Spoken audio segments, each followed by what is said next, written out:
And good morning and welcome to the Clearwater County Council meeting for October 22nd, 2024. All public meetings are live streamed and recorded. Any written or verbal information provided may be included in public documents as per the Freedom of Information and Protection of Privacy Act, FOIP 41. I'll now call the meeting to order at 9 a.m. We have an agenda before us. Looking for a motion to adopt the agenda. For the record, Councillor Graham. All those in favor? And that motion's carried. Item 3.1, the regular council meeting minutes of October 8th. Any errors or omissions? If not, looking for a motion to adopt. Thank you, Deputy Reeve Melhoff. All those in favor? And that motion's carried. All right, moving on to the section 4, which is public hearing. I will call the public meeting to order at 9:01, and I'll outline the process. Everyone present shall register. All persons wishing to speak shall be recognized by the chair. Any presenter, when told it's their turn, shall identify themselves and their organization, if any, and whether they are in favor of or opposed to the bylaw. If a presenter becomes repetitive, they may be limited by the chair. If a presenter or member of the audience becomes disrespectful, they may be asked to leave by the chair. No outside recording devices will be permitted. We ask that cell phones be turned off or put on silent mode, and breaks within the hearing will be called at the chairman's discretion. First, the development officer will explain the background of the application. Then the applicant will be invited to outline the reasons for the application. At any time, council members have the opportunity to ask questions. Any submissions received from other agencies will then be read out. Then anyone who is present and whom is in favor of the application will be asked to submit his or her presentation. Following this, comments will be requested from anyone who is opposed to the application. The applicant will have the last word and thus respond to any issues previously raised. So before we start into the background, let's start with some introductions. Good morning, I'm Sydney Graham, Councillor for Division 2. Good morning, Daryl Wahid, Councillor Division 3. Welcome, great to see you again. Jenny Melhoff, the Councillor for Division 1 and Deputy Reeve. Good morning, Michelle Swanson, Reeve and Division 7 Councillor. Good morning, Jordan Northcott, Division 4 Councillor. Good morning, Neil Radcliffe, Councillor for Division 5. Greetings, Brian Cermak, Councillor for Division 6. Good morning, Murray Hagan, Director of Corporate Services. Good morning, Rhonda Serhan, Manager of Financial Services. Good morning, Rick Emmons, CEO. Dawson Conley, Development Officer. Uli Schmiemann, applicant. Thank you. So with that, I'm going to ask Mr. Conley, the Development Officer, to outline the background of this application, please. Thank you, Reeve. Uli Schmiemann currently holds title to Northwest 303405, containing 155 acres. The subject land is located approximately 1 kilometer east of the Caroline South Road, adjacent to Range Road 6-0. The purpose of this application is to redesignate 5 acres from the agriculture district to the country residence agricultural district. The subject land is described by the applicant as gently rolling land, being a mix of bare land and tree-covered land. The land has bare land in the southeast and easterly portion of the quarter section that is utilized for agricultural purposes. In the northerly and westerly portions of the quarter section, it can be described as heavily treed. The proposed parcel can be described as heavily treed, lower quality agricultural land. Access can be achieved off Range Road 6-0 adjacent to the west property boundary. The applicant has indicated that they use the land for cattle grazing. However, the proposed area has very poor grazing as it is heavily treed. The balance of the quarter section would remain under its present designation, being the A district. There's a first parcel out north of the proposed parcel, and there is also a yard site in the easterly portion of the quarter section. The existing yard site is in compliance with the land use bylaw. Surrounding land uses are predominantly agriculture and some residential. This land use amendment is in conjunction with subdivision application 21/3711. Therefore, pending the outcome of the land use amendment, the applicant intends to proceed with the subdivision application to create separate title to the proposed CRA parcel. The size complies with the CRA requirements outlined in the land use bylaw and is considered the second parcel, third title from the quarter section. The MDP does not require the second parcel to be a developed site for council to consider this application. This proposal can achieve legal and physical access off a county-maintained road, and the remainder has existing legal and physical access. After reviewing this application, it is anticipated that the proposal will pose minimal impacts on existing operations in the area. Should the land use amendment be successful, the applicants will proceed to the subdivision. At the regular council meeting held on September 10th, council reviewed and gave first reading to Bylaw 1202/24. As required by legislation, notice of today's public hearing was advertised in the local newspapers, on the county website, and comments were invited from adjacent landowners and referral agencies. Upon consideration of the representations made at today's public hearing, council will consider whether or not to grant second and third readings to approve land use amendment 19/24 for the proposed location or the suggested location from first reading, and there is maps of both locations in your package. Thank you. Thank you. I will now ask council if you have any questions for the development officer at this time. Seeing no lights. Mr. Conley, have there been any comments received from referral agencies? Clearwater County Assessment has no concerns at this time. Public Works Infrastructure has reviewed the application and has no objections. However, they request that a 5.18 meter road widening caveat be applied to the west property boundary. Public Works Operations stated that the applicant will be responsible at their own expense to construct an approach into the proposed parcel. Clearwater County Regional Fire has no issues with this request. The Municipal Planning Commission reviewed the proposed land use amendment at their meeting on Wednesday, October 16th. MPC recommends that council favorably consider land use amendment application 1924 at the amended location adjacent to the lease road.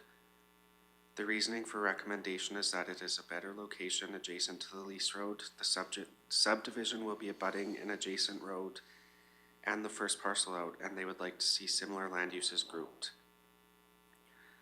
Foothills Natural Gas Co-op put conditions on the subdivision. Any existing Foothills Natural Gas Co-op right-of-way concerning the said lands shall remain in effect and registered. Pursuant to the bylaws of Foothills Natural Gas Co-op and the Alberta Government Rural Natural Gas Program, should the newly subdivided property require natural gas service, then the applicant must apply for a separate contract. The landowner shall be responsible for the cost at the time of application for the installation of the natural gas service line. The applicant shall pay for any alterations of the natural gas distribution system. The applicant shall be responsible for the cost of system upgrades, and the landowner is required to sign a new customer contract due to the title change if and when application is approved. Thank you. Thank you. At this time, I would now invite the applicant to speak to your proposal or add any comments to support your request or respond to any of the agency comments. I don't really have a whole lot to add to the proposal. The north location, the amended location was actually my initial preferred spot, so that works well. The land is the same in both spots. It's not agricultural land. Even if we were to clear the trees, it's gently rolling hills, a lot of lowland, wetland. So, yeah, I don't really have a whole lot to add at this time. Okay, thank you. At this time, I will now invite any member of the public wishing to speak in favor of the application. Seeing none, Mr. Conley, were there any written submissions in favor of the request? None were received. Thank you. I'll now invite any member of the public wishing to speak in opposition to the application. Seeing none, Mr. Conley, were there any written submissions opposing this request? No comments were received. Thank you. So before I close the hearing, I'm just wondering if the applicant would like to have present any final remarks? No, I'm good. Okay, thank you. So I will now close the hearing at 9:10, and no motions are entertained at this time.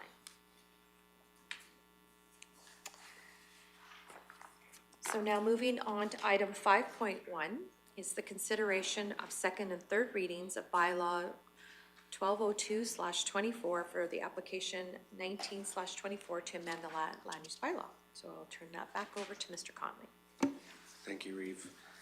The purpose of bylaw 1202/24 is to amend Clearwater County's land use bylaw number 714/01 to redesignate 5 acres known as Northwest 30-3405 from the agriculture district to the country residential agriculture district. Please refer to the documents attached in the public hearing agenda item for further details on this application. Upon consideration of the representations made at the public hearing, administration requests that council consider granting second and third readings to bylaw 1202/24 for the application number 19/24 to amend the land use bylaw. Thank you. So with that, looking to council for any discussion or motions. Deputy Reeve Melhoff. Thank you, Reeve. I actually have a question with regards to what happens when a building site is spanning 2 quarter sections. It's because there's the quarter section line, and it looks like there's the homestead site, or I believe it's a dairy. Now I could be totally wrong on that, but a farm site is spanning 2 quarters. It's almost like the land is being utilized different than what a quarter section in small blocks all over the topography. It's almost like those don't necessarily fit the way the land is being used. Sorry, that's a sarcastic comment. I'll refrain from that. Mr. Conley? So what happens when they span like that in our MDP and et cetera?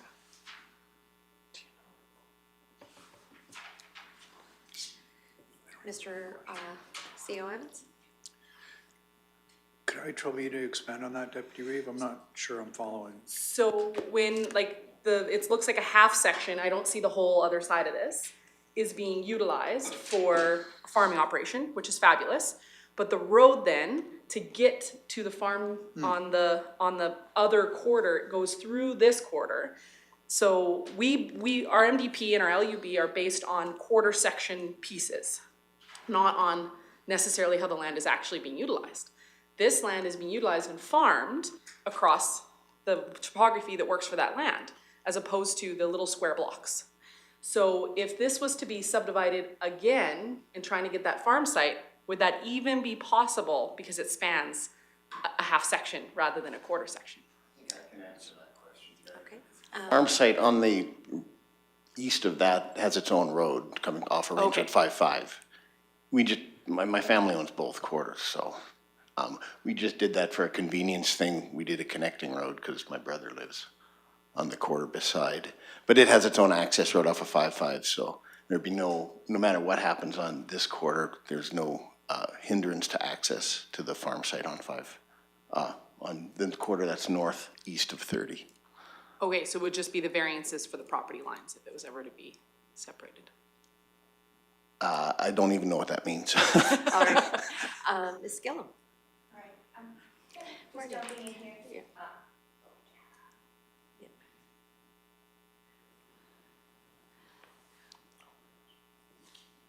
Thanks, sorry. I was like, I wanted somebody to be able to hear me. Yeah, so it's not uncommon for large farms to go on property boundaries. We've had that happen before. We've also done boundary adjustments in the past where if they're end up selling or family sells down the road or they want to sell 1 quarter, if they wanted the buildings that are on this west quarter to be part of the eastern development, they could bump out a portion and just put a portion of that northwest into the northeast quarter section if it's an issue. But yeah, it does have independent access of its own at this point too. And I mean setbacks from property boundaries, but for farm buildings, it's generally not a huge concern, especially when they own like the whole section. Most people don't even realize it. It's, yeah, and like I said, it's not uncommon, but if it was an issue, we could do a boundary adjustment to account for that. No, I appreciate it. It actually was wanting to confirm you could do a boundary adjustment on a full quarter section. rather Yes, than just yeah, and we individual have done areas. that before, because like I said, it's common for them to own a section or even a half section and then put the buildings right on the property boundary between the two, so. Excellent, thank you. Yeah. On the property line on the west side of that quarter section divide. And it looks like it's a little bit cleared area. We just store some equipment there. There's nothing permanent. There's a few sea cans. Just again, on the west side of the property boundary. Counselor Graham? I maybe should have asked this during the public hearing, but when the package was sent out to adjacent property owners, which proposal did it include? Mr. Conley? It included the original proposal. Based on the fact that it was just moving up slightly, I don't see an issue with the suggested location not going out, but we can send out a new referral if that's what council wishes.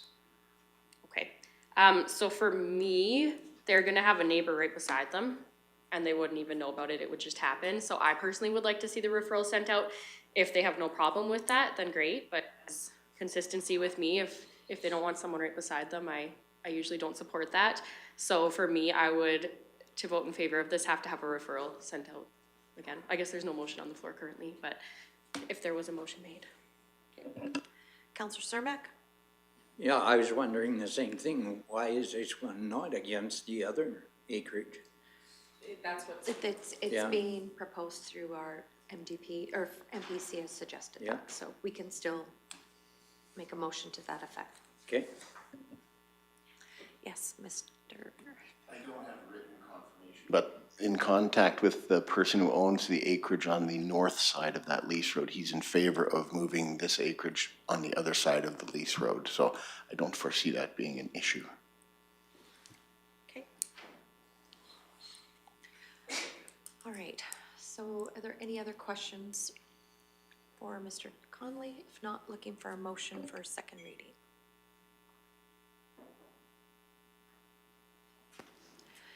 Deputy Reeve Melhoff?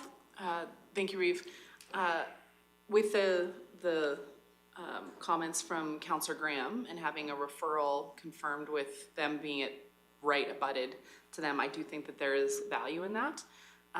Is there, as I'm just looking for process, is there an opportunity to still look at doing second reading, send out a referral and come back for a third reading, or would that be out of a line for process? That would be fine. I'll make the motion for second reading with the amended location, so not this location. I believe there is a picture of the amended location. With the amended location, with it abutted just to the south of that lease road, and a request that referrals be sent prior to third reading. Thank you for the motion. Just as an aside, I would prefer that lease road stay. I mean, even if the oil company wants to, whatever they bring it back to natural state, we'd like to keep it, get access to that side of the quarter as opposed to going through our fields.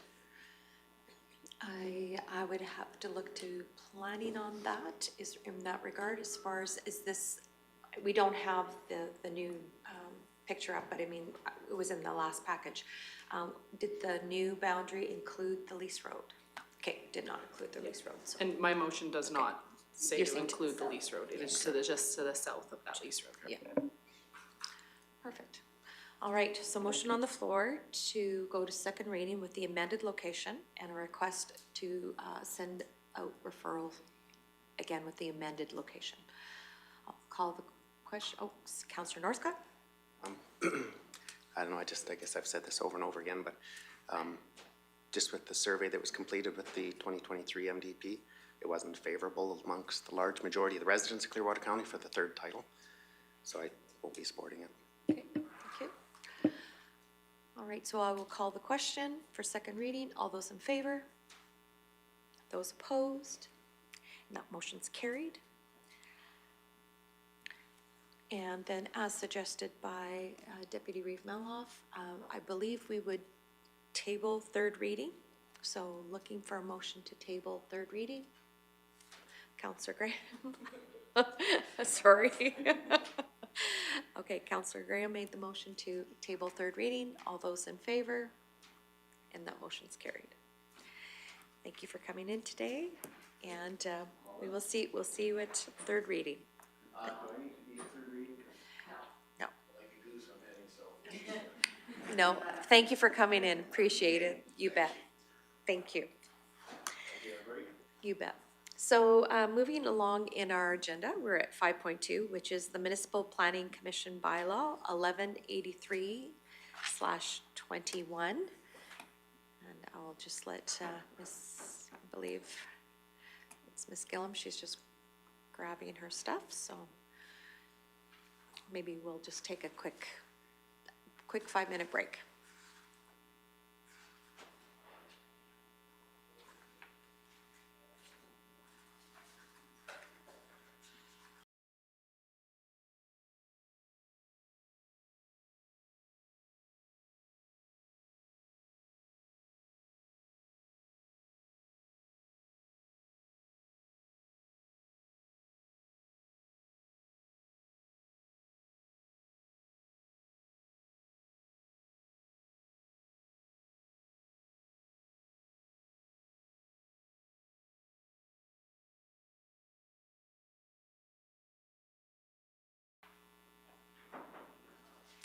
And welcome back.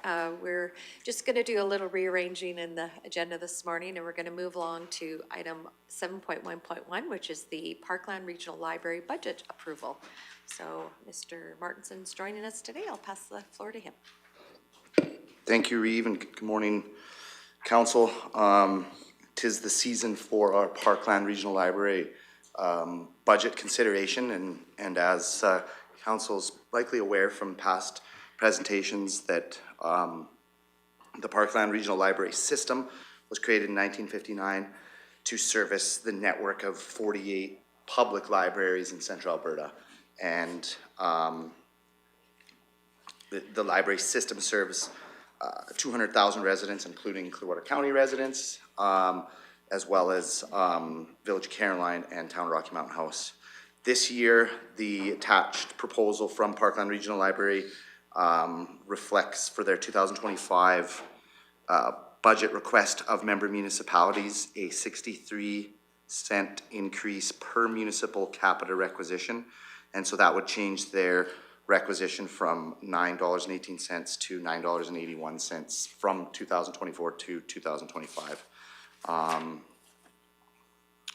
Within the membership agreement, Parkland uses population estimate projections from either Statistics Canada or the Alberta Treasury Board. And so this year they have projected or forecasted our population to be 11,865, a slight decrease over the number that was used last year. But overall, the request for 2025 would be 116,395 and 65 cents versus the 2024 requisition of $111,068. So that is an increase of $5,326. Based on the agreement, Parkland's requires 2/3 of member municipalities representing 2/3 populations to approve their budgets. So I think that is all I had to share. And if there's any questions, I'd be willing to do my very best to answer them. Okay, thank you. And we do realize that the Parkland Library, Regional Library System does support the many libraries in our region, which includes Nordegg, Rocky, and Caroline. So it's an important resource. So looking for comments or questions or motions. Go ahead, Deputy Reeve Melhoff. Excellent, thank you, Reeve. I'm curious if we have any projections on how the amalgamation will affect it, or will it just change our per capita, or does it change how the formula is actually done as well? Shouldn't have any overall change on the new municipality in the sense that the village's per capita allocation or requisition would be just combined with ours. So there is some changes to the bylaw needed, and administration is working with legislative services and their consultants, project managers, to help ensure that we have everything covered for that bylaw that'll be proposed to the interim council upon amalgamation. So that's really not gonna affect budget line items. What it'll affect is how the bylaw is sort of looked after and created, and you know, it'll change more in legislatively the status of the Nordegg Library, and it'll become a board-run library rather than a Parkland regional-run library. It won't change the volunteer status if we don't, you know, wish to change that, and it won't change anything in Caroline if we don't, or the board doesn't wish to change that. But it just means that the board will now be responsible should the interim council pass a new bylaw for both libraries. Supplementary? Yes. Thank you, Reeve. No, we have presentations often by many of the different organizations that we help fund. Is there an opportunity, I don't sit on the library boards, is there an opportunity to perhaps have a presentation so that we can have an even better understanding about the amazing services that the libraries are offering the community? I think that I would find value in that, in doing a delegation of them so they can tell us how they're serving the community. Yeah, I think we can reach out. They don't work for me, you know, but I can discuss. We have good partnerships with all three libraries, and so without making a commitment that I'm not really responsible for now, I think I could say that I will consult with those partners and see what we can do to try to provide information and communicate, you know, some information to council, because I would agree, you know, we haven't. I think as much or even more important, you know, that the community understands those services. And so I think more information, more communication can only be helpful. Exactly what form, I'm not sure I'd be ready to commit this second, but I think we can commit to having a discussion. Okay, thank you. Councillor Graham? I'm the lucky ducky who sits on that board, so I can elaborate on that maybe a little bit and help Director Martinson out a bit. Manager Worth is definitely willing to come and do a delegation or meet with council and tell us about all of the great services that the library provides. I know he would be happy to do that. That was a discussion. I'm on the subcommittee for the budget, and that was a discussion that we had, and he would definitely be, I will commit him. He will definitely be happy to that didn't do sound good. Perfect, thank you. All right, Deputy Reeve Meloff. Thank you, Reeve. I know that libraries do an amazing job and I just know that there's so much more that they provide than libraries, which is why, or than books. So I think that it would be awesome if we did get to learn about all of the other wraparound services that they do provide the community, because they truly do. And I only know of a few extras that they provide. But I would make the motion that council considers approving the proposed 2025 Parkland Regional Library budget. Friendly amendment? Yes. That council approves the proposed? Yes, sorry, I just was going by the staff I hear you. recommendation. Sorry. That we approved Yeah, okay. Thank the you. proposed 2025 Okay. Parkland Regional Library budget. Thank you. Any other comments, questions? Councillor Graham? I think that in the agenda package, it was touched on quite well what this, like the reason for the raising in this, but I feel like I need to speak to it being on that board. And I will say that this was proposed initially, and I immediately said, let's cut it down. I don't want to see an increase. And he went through and made the cuts, and it was gonna obviously affect the services, and it's such a tiny increase in our budget. So it's, you know, I kind of changed my mind and supported it at the meeting and confused everyone a little bit. But I think that this small increase is really gonna be beneficial for our community. Like we've already said, they offer so many great services, the library, and things that you wouldn't even imagine that they offer. It's really great what they do there. The staff are awesome there. So I will definitely be supporting this motion and hope to see it go through. Okay, thank you. Any other comments or questions on the motion? I see no more lights. Call the question. All those in favor? And that motion's carried. Thank you. Thank you for coming in. All right, we are going to go back to item 5.2 which is the Municipal Planning Commission Bylaw 1183/24. And good morning, Ms. Gillum. Good morning. Sorry for running out. I was helping Dawson. I didn't have my computer and it was. That's all right. You need a mouse. Oh, I don't even know what it's doing. Thank goodness it doesn't have a cord anymore. Yeah, yeah, it's that kind of week, maybe. Yeah, it's all good, it's all good. Okay. So, following feedback from Strategic Planning Council Committee of the Whole, meeting on September 16th, 2024, we are bringing back, our administration is proposing to rescind the current MPC bylaw and implement a new MPC bylaw being 1183/24. The existing approved bylaw has been attached in addition to the new draft with track changes in red, indicate additions and deletions, and a cleaned up version as well. So some of the changes to note are the removal of the mention of the minister and the requirements for a member appointed by the minister to be in attendance. We spoke with Alberta Environment and Protected Areas and they said it wasn't necessary. They had no documentation for the requirement of that. A mention of electronic participation and communications per the procedures bylaw, permission for the chairperson of the commission to sign on behalf of the commission for the second and third title subdivisions, explanation and clarification of the closed portions of the meeting to the public per the MGA, and then this last part is the participation appointment terms of the public members being increased to allow it for 2-year terms. So that's one change that we made based on feedback from that strategic meeting.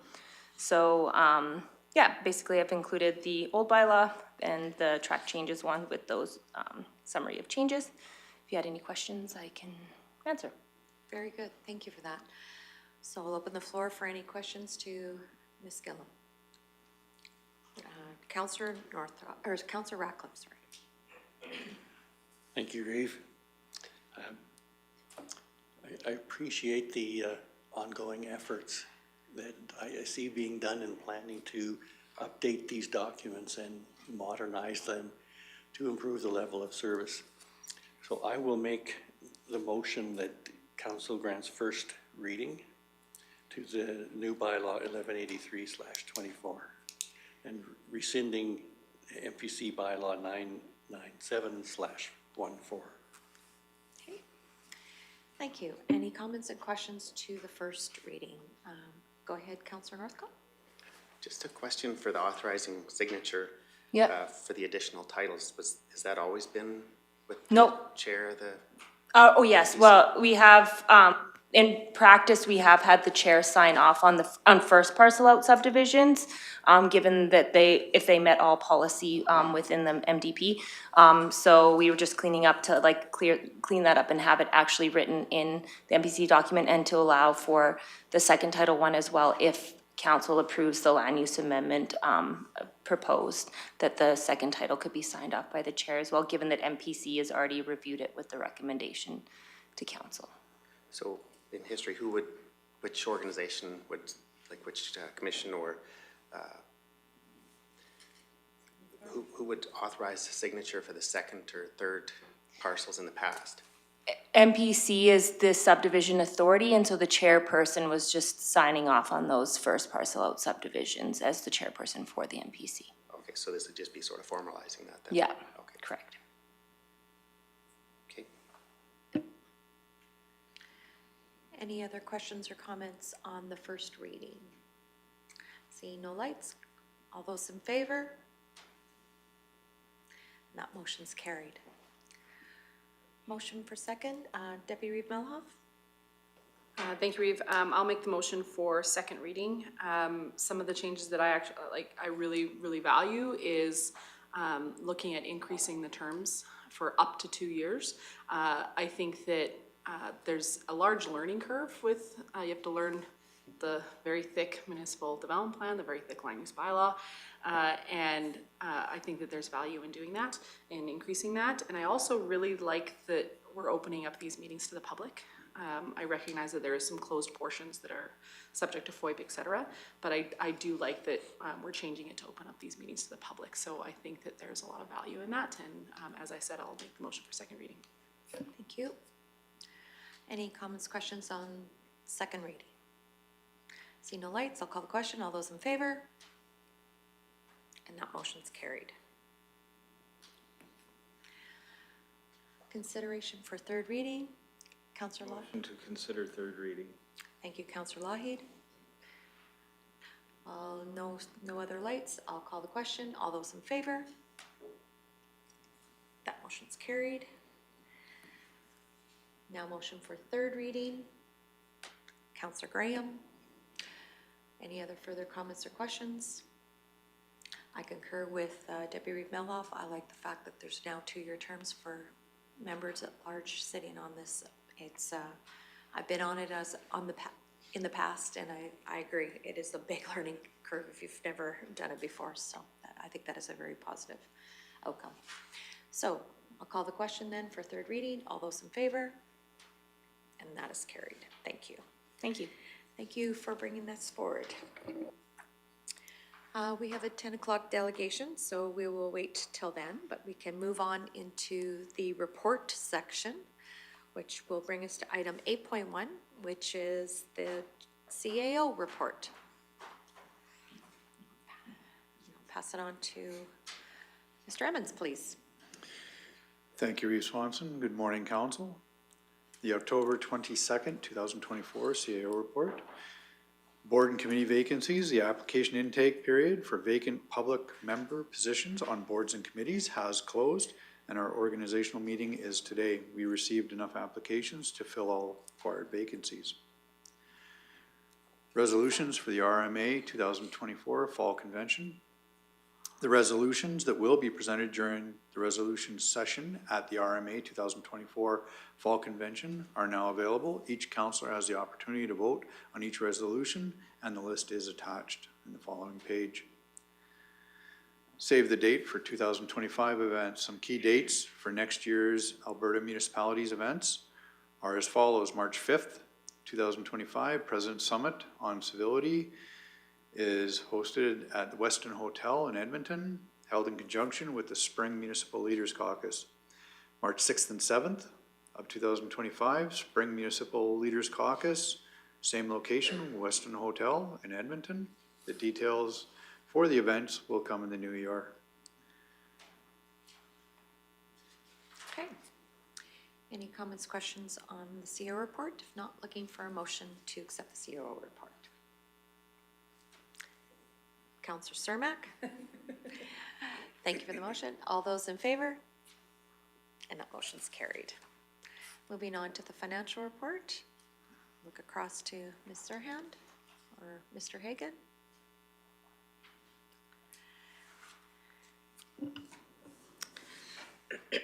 Typically, you would see a third quarter agenda item with variance analysis for in the second meeting in October, which is today. However, with the organizational meeting and all of the other things going on today, it was decided to postpone the analysis until November. So then it would include more information also, and then instead of doing a third quarter, we'd do a third quarter plus 1 month. Okay, thank you for that. Any questions in regards or comments in regards to that? If not, looking for a motion. Councillor Ratcliffe?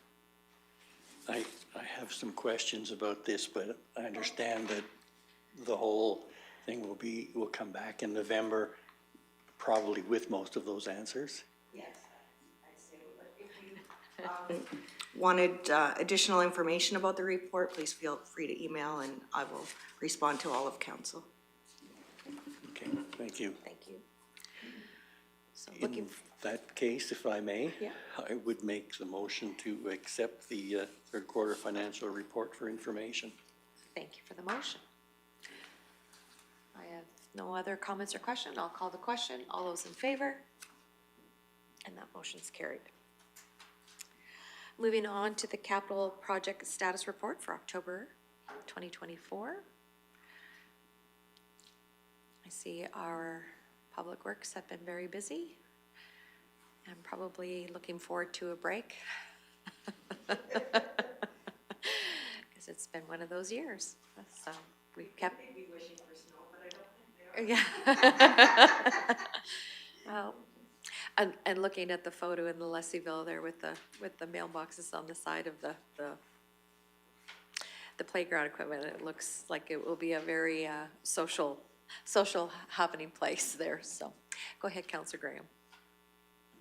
I don't have any questions, but I did want to give some kudos. There were some concerns when the asphalt overlay was being done in Leslieville, and I had some very positive feedback after they came back and finished it and did some fixing in there, that they did an excellent job, and the people of Leslieville that I heard from were very happy with it, so shout out to the team that did that, and thanks for their great work. And I'll make a motion to accept the capital report as presented. Thank you. For information, you bet. Thank you. Deputy Reeve Melhoff. Thank you, Reeve. I have a couple of questions, but it's not necessarily directly with regards to this report. First of all, well done on the the Coal Camp Road. The culvert rebuild on there was done extremely quickly, and it was done in the matter of time that I was out there camping. Like, that's crazy fast for that, and very good, clean job. So kudos to whether it was our team or a contractor. They did a great job out there. I do have a question with regards to how we can get some capital work done. Do people put in a request? The person that does all of the work at the Red Deer Forestry Strip out in the AHA, there's the old hangars and stuff that used to be out there. They have done a fabulous job with volunteers cleaning up a lot of that and remediating a lot of the creosote and stuff that was out there. There's probably 2 more trucks worth of some steel. Can they put in a request to have the county help them with that? Or is there a way that we can help them if we're out in that area to clean up just the little bit that is remaining? They've done a great job as volunteers cleaning up that area, and it'd be great if we could, as Clearwater County, could help them clean up our backcountry even more. CO Emmons? Thank you. So, short answer, if it's a sizable project, that would be a request to council, because it would come with the allocation of resources. Quite honestly, if it's something that can be accommodated while we're in the area and it's not a huge hit to budget, we always look for opportunities to assist. We've cleaned up campgrounds in the past, and that's been an administrative call. But if it is sizable, where it hits a capital expenditure, it would be operating, but I get the meaning to the amount. It would be a request to council. Okay, excellent. I will connect you with that volunteer group, and we can figure out what works best, so that hopefully we can help clean up the southernmost portion of our backcountry with their support. But again, well done on that culvert. Very quick. Councillor Ratcliffe? Thank you, Reeve. Regarding the Nordegg EV charging station, do we have a proposed in-service date for that? CO Emmons? We don't. We have reached out to the individual that we were partnering with. It was always Clearwater County's portion of the partnership was to provide the location. But it was always their EV station. So we haven't had action from the other half of the partnership, but we are still in contact looking for opportunities to do that. Okay, thank you. I had an inquiry from a person finding the range a little short to visit Nordegg, and it was not a member of council. There you go. Thank you. Okay. I have one more question. Yes, absolutely. Go ahead. Regarding the Leslieville sanitary line under the railroad tracks, how long have we been trying to get permission from CN? It seems as though it's been quite a number of months. CO Emmons? I would hesitate to give an exact time frame for the fear of being inaccurate to council.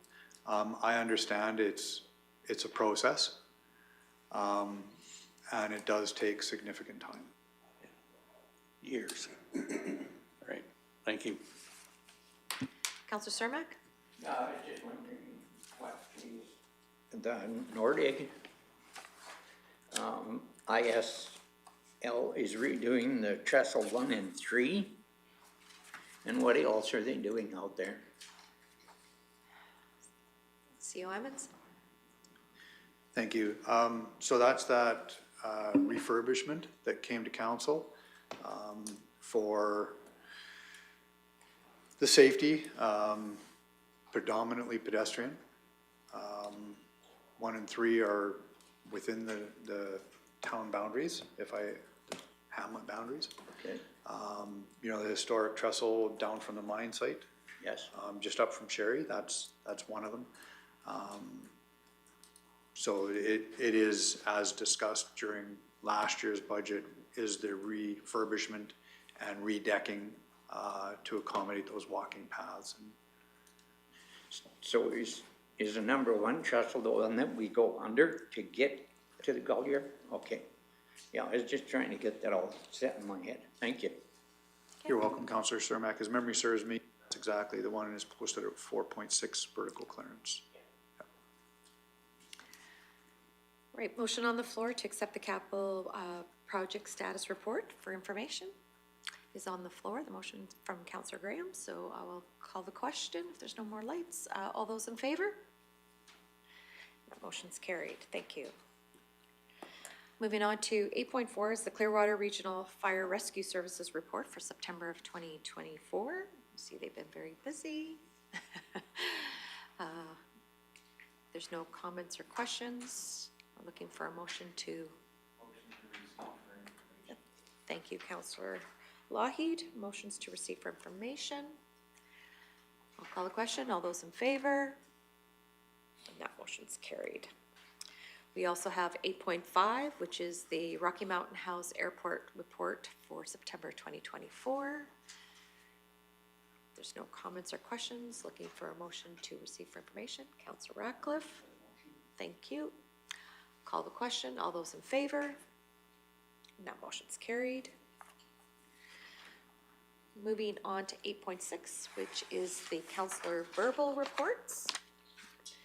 And I will start with Councillor Graham, please. So I had a Rocky Community Learning Center meeting. The ladies are doing an excellent job there, and we talked about some success stories, which are always really positive to hear about and really make your heart feel good. Something else also interesting came up, and that was broadband. They actually have someone working there who has to come in all hours of the day, even if it's in the middle of the night when their students are taking tests, and because they can't lose internet access when they're taking tests, and they're primarily county residents because they don't have good internet. So I found that very interesting to hear about, and there was actually a professor that had to go in and present their classes there because they live in the county and they didn't have reliable internet, reliable enough internet to do that. So that was quite interesting to learn about. We had a North Saskatchewan Rec Board, I believe Councillor Radcliffe is on that one, yes. It was a good meeting. I don't really have many details to share. I don't know if Councillor Radcliffe does. He'll share them when we get to him. And it was good to hear all the different things that are happening. Amanda's married now. Amanda, I don't remember her new last name, but she touched on all the different rec going on around the community, and that was great to hear. I think recreation is extremely important for us to have. And then land use bylaw steering committee we had yesterday. I think it was a great productive day, and I look forward to the public advisory committee meeting tomorrow.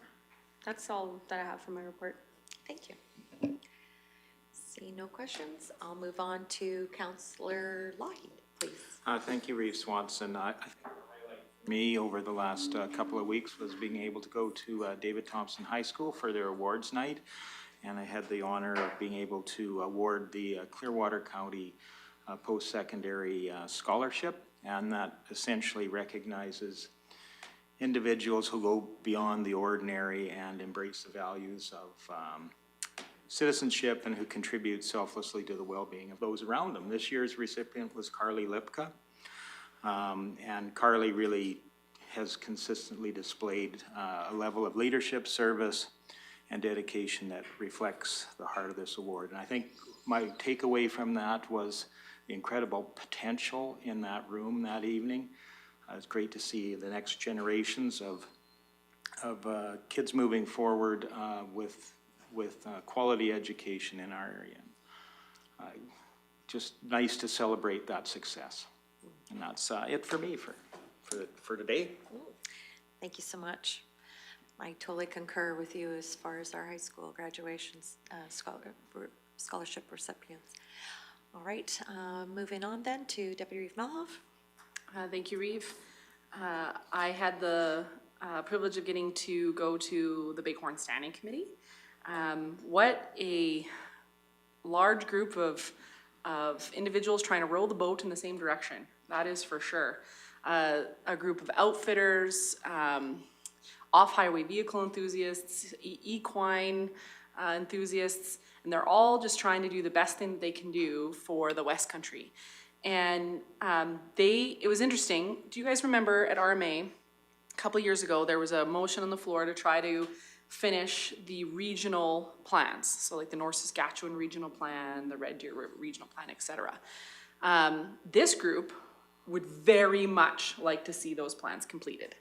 Because that was defeated actually at RMA. It did not pass, but they would like to see these completed because it gives them something to base their advocacy on, because there's an overarching plan for them to try to follow. In the meantime, they've been working through the Trails Act, which was proclaimed in 2022. Before that, they were just one-offs and volunteers trying to do their best to get dispositions of trails in the West Country. They've done a great job doing that. But now with the Trails Act, they have legislation to follow, and more than that, they have funding. They have funding to go with it, which is fabulous. The province has put a lot of energy into funding these projects, and now they also have set up a matrix of how they can approve more trails to be in the system. So it's been fabulous for them to work through that. Not always agree, let's be honest. Not always does pedal bikers, hikers, off-highway vehicles and horses get along on the same trail, but they are still trying to make our backcountry better, and I can go through how they have done this with you if you'd like. Since the proclamation of the Trails Act, there's been over 7,000 kilometers of trails designated. Not just here, but across the province, and many, many more to get done.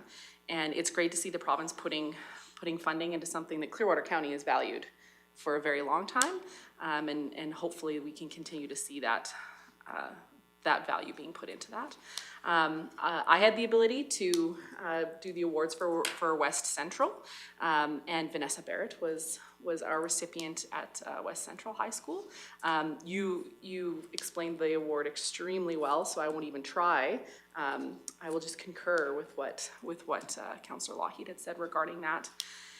Then I met with Minister Nixon along with the health engagement team and the chamber.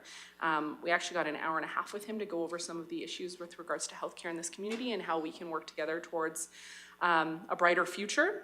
And it's interesting. I'm curious if we can help advocate for some changes in the way that privileging is done. And my brain is going towards maybe we can investigate using the red tape reduction strategy in order to accomplish that. So maybe that's a good lunchtime conversation of ways we can look at doing that.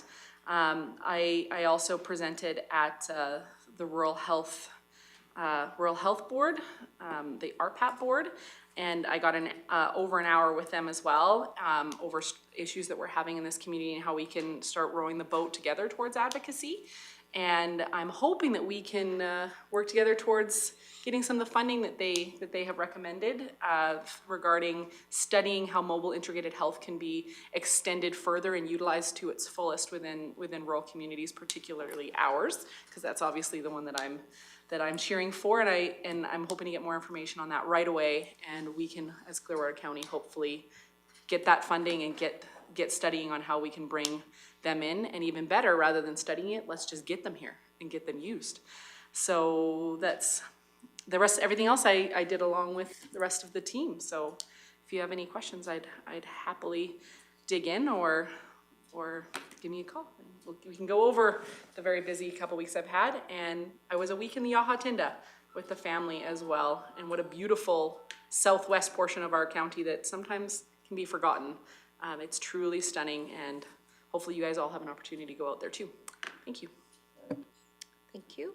Any questions for Deputy Reeve Milhoff? No. Moving on then to Councillor Northcott. Bless you. Yeah, sorry. Not a lot to report on my part. I attended a Sundry Forest Products Public Involvement Roundtable. There was discussion about fire prevention and planning, fisheries and habitat, and backcountry users, but right now they're currently working on their FMP, so their forest management plan. They redo that plan every 10 years or so, but they're looking really for public feedback from residents and to have people attend their their meetings and have some input. They've only had a couple of people attend some of their meetings that they've hosted, so almost zero turnout or very, very low turnout. So they are really looking for public input, you know, regarding the backcountry and logging practices. So they can always contact Leo with West Fraser, and he would help assist in scheduling when the next meetings are going to be and stuff like that. But if you have questions about the backcountry or logging practices or fisheries and the future of logging and stuff, definitely reach out to West Fraser and try and attend one of the meetings and have some input there. Quick question then, Councillor Northcott. Are those meetings publicized in the paper? Do you know? I don't have those dates Okay. right now, but Okay. Okay. Leo with West Fraser Okay. would probably be your best contact. If you do get an email, could you forward it to council? 100%, you betcha. Perfect, thank you. Councillor Ratcliffe. Thank you, Reeve. With Councillor Graham, I attended the North Saskatchewan Recreation Board. The only thing I would add is that unfortunately there were no applications for funding. So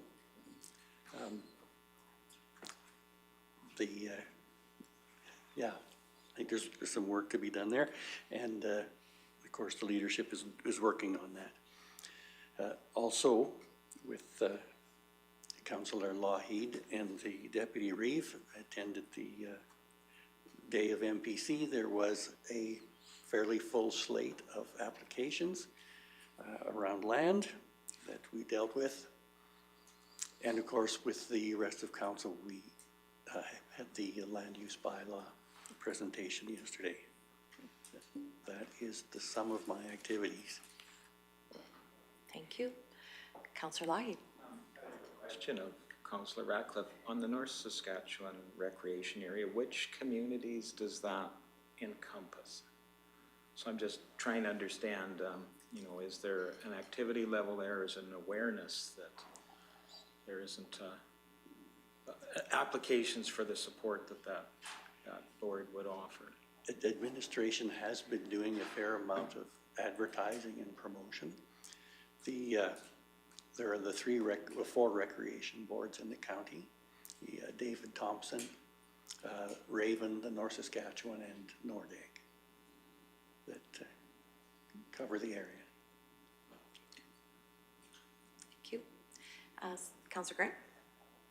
If it's okay, I'll maybe elaborate a little bit. So we've had applications from the Everdell area, the Ferrier area, so kind of east of town, I guess a little southeast of town, or west of town.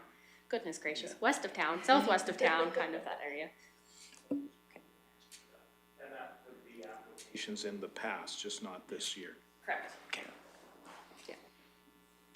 That might be an opportunity for, like you say, administration is looking at other possibilities, but it might be an opportunity to say maybe the timing of the intake is an inopportune time. Maybe we have to change the timing of the intake. But I would assume that administration would accept an application any time of year.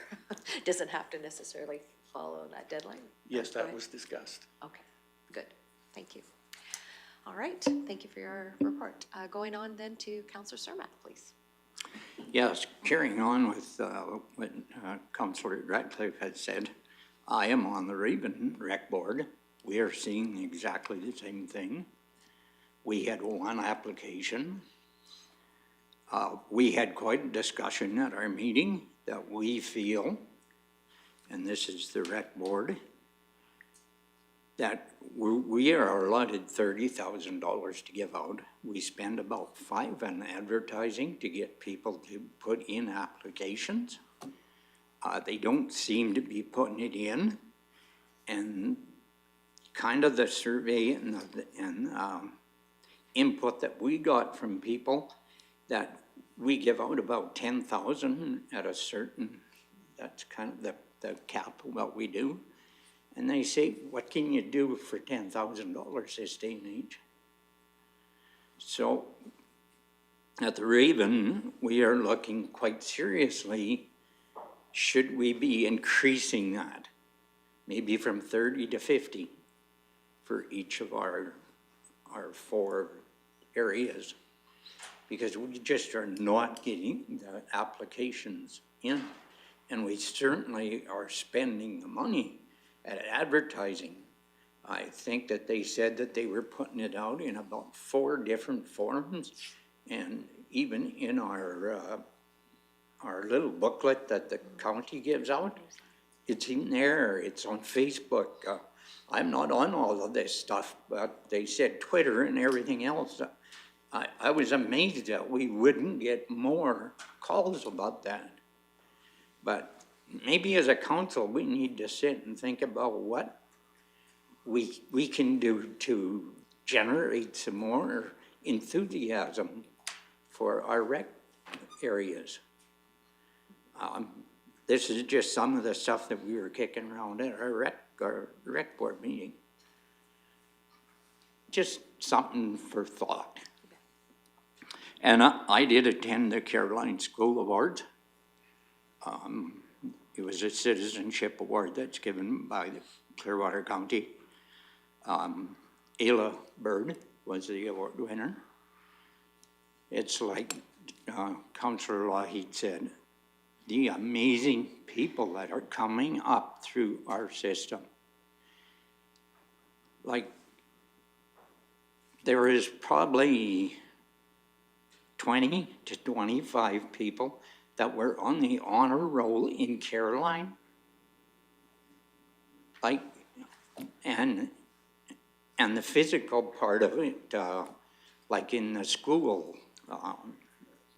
activities, everybody was involved and happy to be there.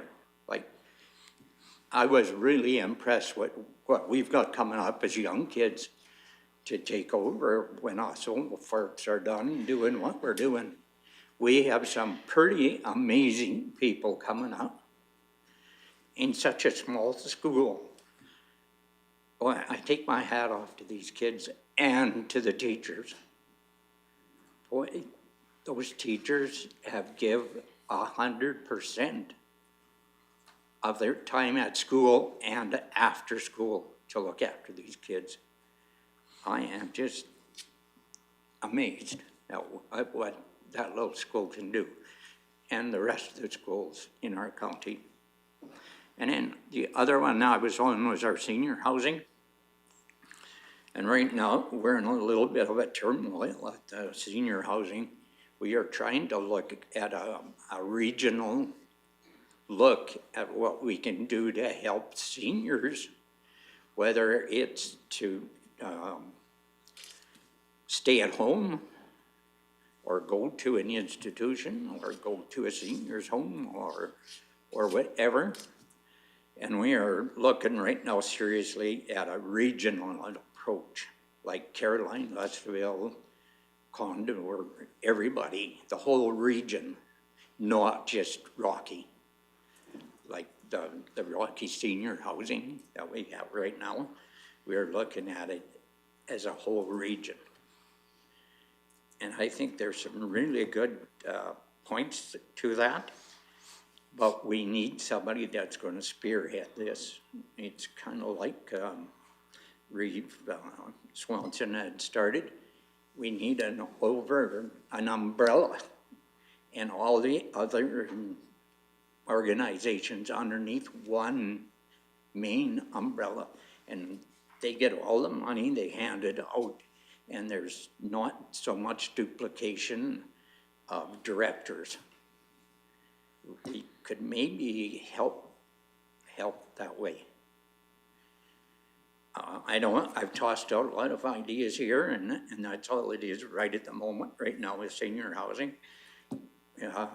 We have looked at many different information sources to see how this can work, and we're working with our MLA and stuff on this. So it's going to be very interesting over the next year, what's going to happen.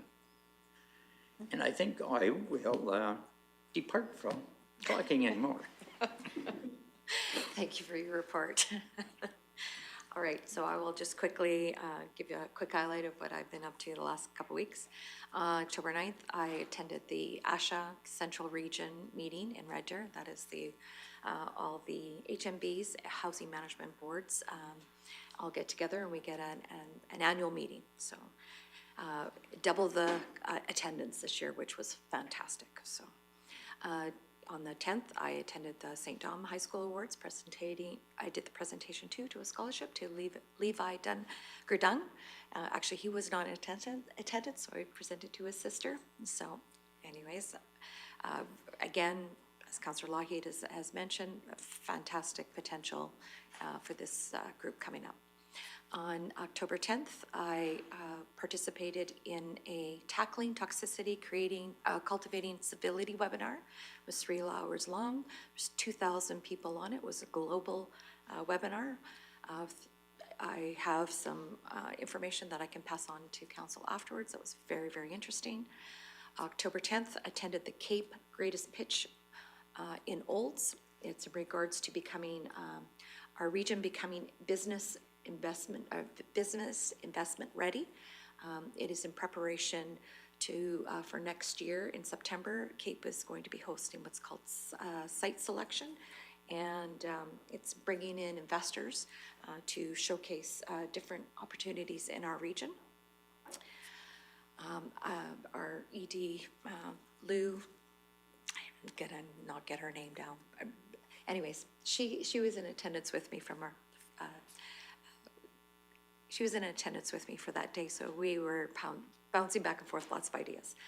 October 16th, I was on the Canadian Global Energy Forum webinar in regards to small modular reactors. It was amazing how the technology has come forth. I did not know that they are the safest when it comes to any deaths or whatever. Globally, they've like 32 deaths in a year or overall versus, I think wind was the #1. So anyways, which is very surprising. So anyway, when the recording comes, I can also push that or send that on. On the 16th as well, I was on the webinar with Rural Health Innovation. They've highlighted Daysland and what they're doing there for their nonprofits in regards to the health space, the rural health space, and much like Councillor Cermak has talked about at the umbrella, they are in the process of doing. October 17th, I went to Red Deer Polytech to watch the Rural Innovators Tech Pitch competition. That was amazing. They had 5 competitors. One was on feed exchange, draw a fence, which was an online fence drawing, crop mind, and it's a botanical, and botanicals. So for growing plants through tissue, like they take a tissue and then they duplicate it all the time. So that was really cool. And trigger tracker, which was in regards to if you have a celiac or something that you're sensitive to foods, you put your phone to the food and it identifies what possibilities you could have for a reaction. So anyways, congratulations to CropMind. They were the ones that won the $3,000 award. And the other 4 did get other smaller amounts, and they got help with 20 hours from our Red Deer Polytech students in regards to whatever they wanted. So that was really a neat evening. Attended the Rocky Seniors Housing meeting with Councillor Cermak on the 18th. Also went to Condor Harvest Supper on Sunday night. It was great. I didn't have to make supper. Thank you to the volunteers for that wonderful supper. Yesterday, of course, we had the LUB meeting. I also had a Cape Transportation Logistics Zoom meeting. They have submitted their, they have gotten their grant and they have submitted their RFP in regards to updating the House Pass study. And we are waiting on closing here in 3 weeks, and we'll see who the facilitator will be at that, for that. And just a quick drop, on Friday is my drop-in session for afternoon, so if people would like to come in, and I'm willing to come and listen to your concerns. So with that, that's all I have. Go ahead, Councillor Laut. Give the opportunity for you to expand a little bit on the ASHA. You had mentioned that there was a increased attendance there. Do you think there is a correlation between that and the additional announced fundings from the other 2 levels of government? It was funny because it's, the additional funding with that will absolutely impact the seniors with that. It was anticipated, it was already anticipated in that announcement. So there was, the Assistant Deputy Minister Dave Williams was in attendance to give some information on that. A lot of questions in regards to, especially on the senior independent living. They're really looking at that's where the drive is coming, and then having that continuing care, that home care, was very important for that segment of the population. So I do have notes. I can also forward that on to you at some point. Thank you. That would be great. Okay, I will do that. Thank you. So with that, look for a motion to accept the verbal council reports. Thank you, Councillor. Thank you, Councillor Laut. All those in favor? And we'll have one last motion before we take a break, and that is for councillor remuneration. Any comments or questions on that? If not, looking for a motion to accept councillor remuneration. Deputy Reeve Melhoff, all those in favor? Thank you. So we will now take a quick 5-minute break and then return for our delegations.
And welcome back to, we just had a break for the regular county council meeting for October 22nd. We are in the delegation section and we are a little bit behind for 10 o'clock, but anyways, welcome.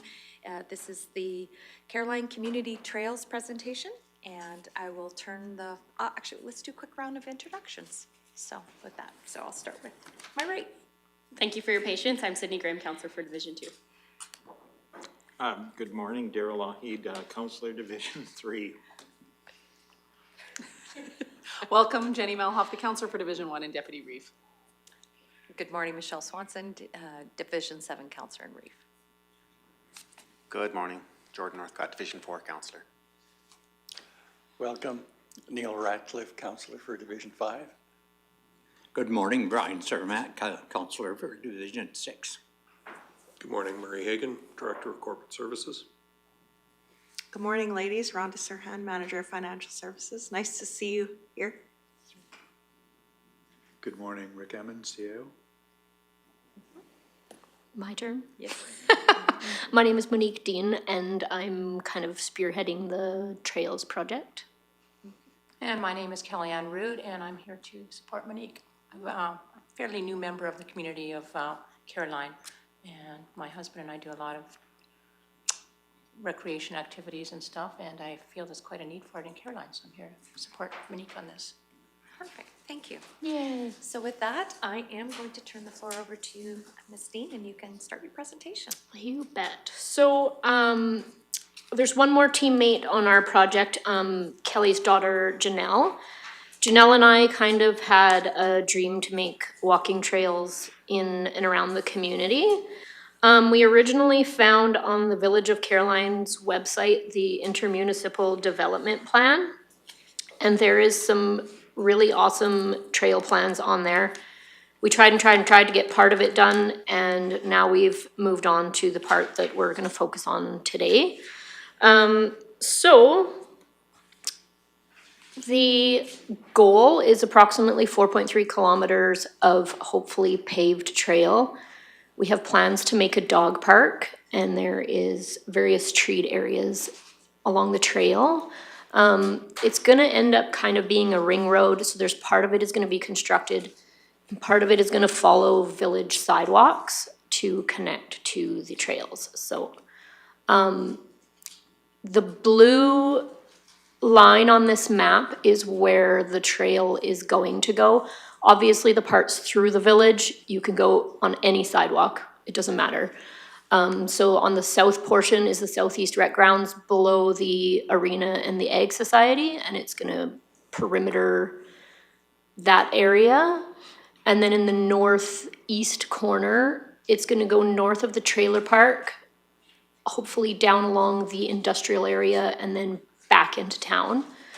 Both of these pieces are county-owned properties, so goal number one is to get permission today. Goal number two is to ask for some funding for construction. So the paving, not all of the entire trail is going to be paved. At the bottom, the actual kilometers paved is about 3.25 kilometers. If you were to pave the entire 4.3 kilometers, there's some spots in town where there are no sidewalks on some streets. The total cost, if we had to pave the whole thing, would be $685,000.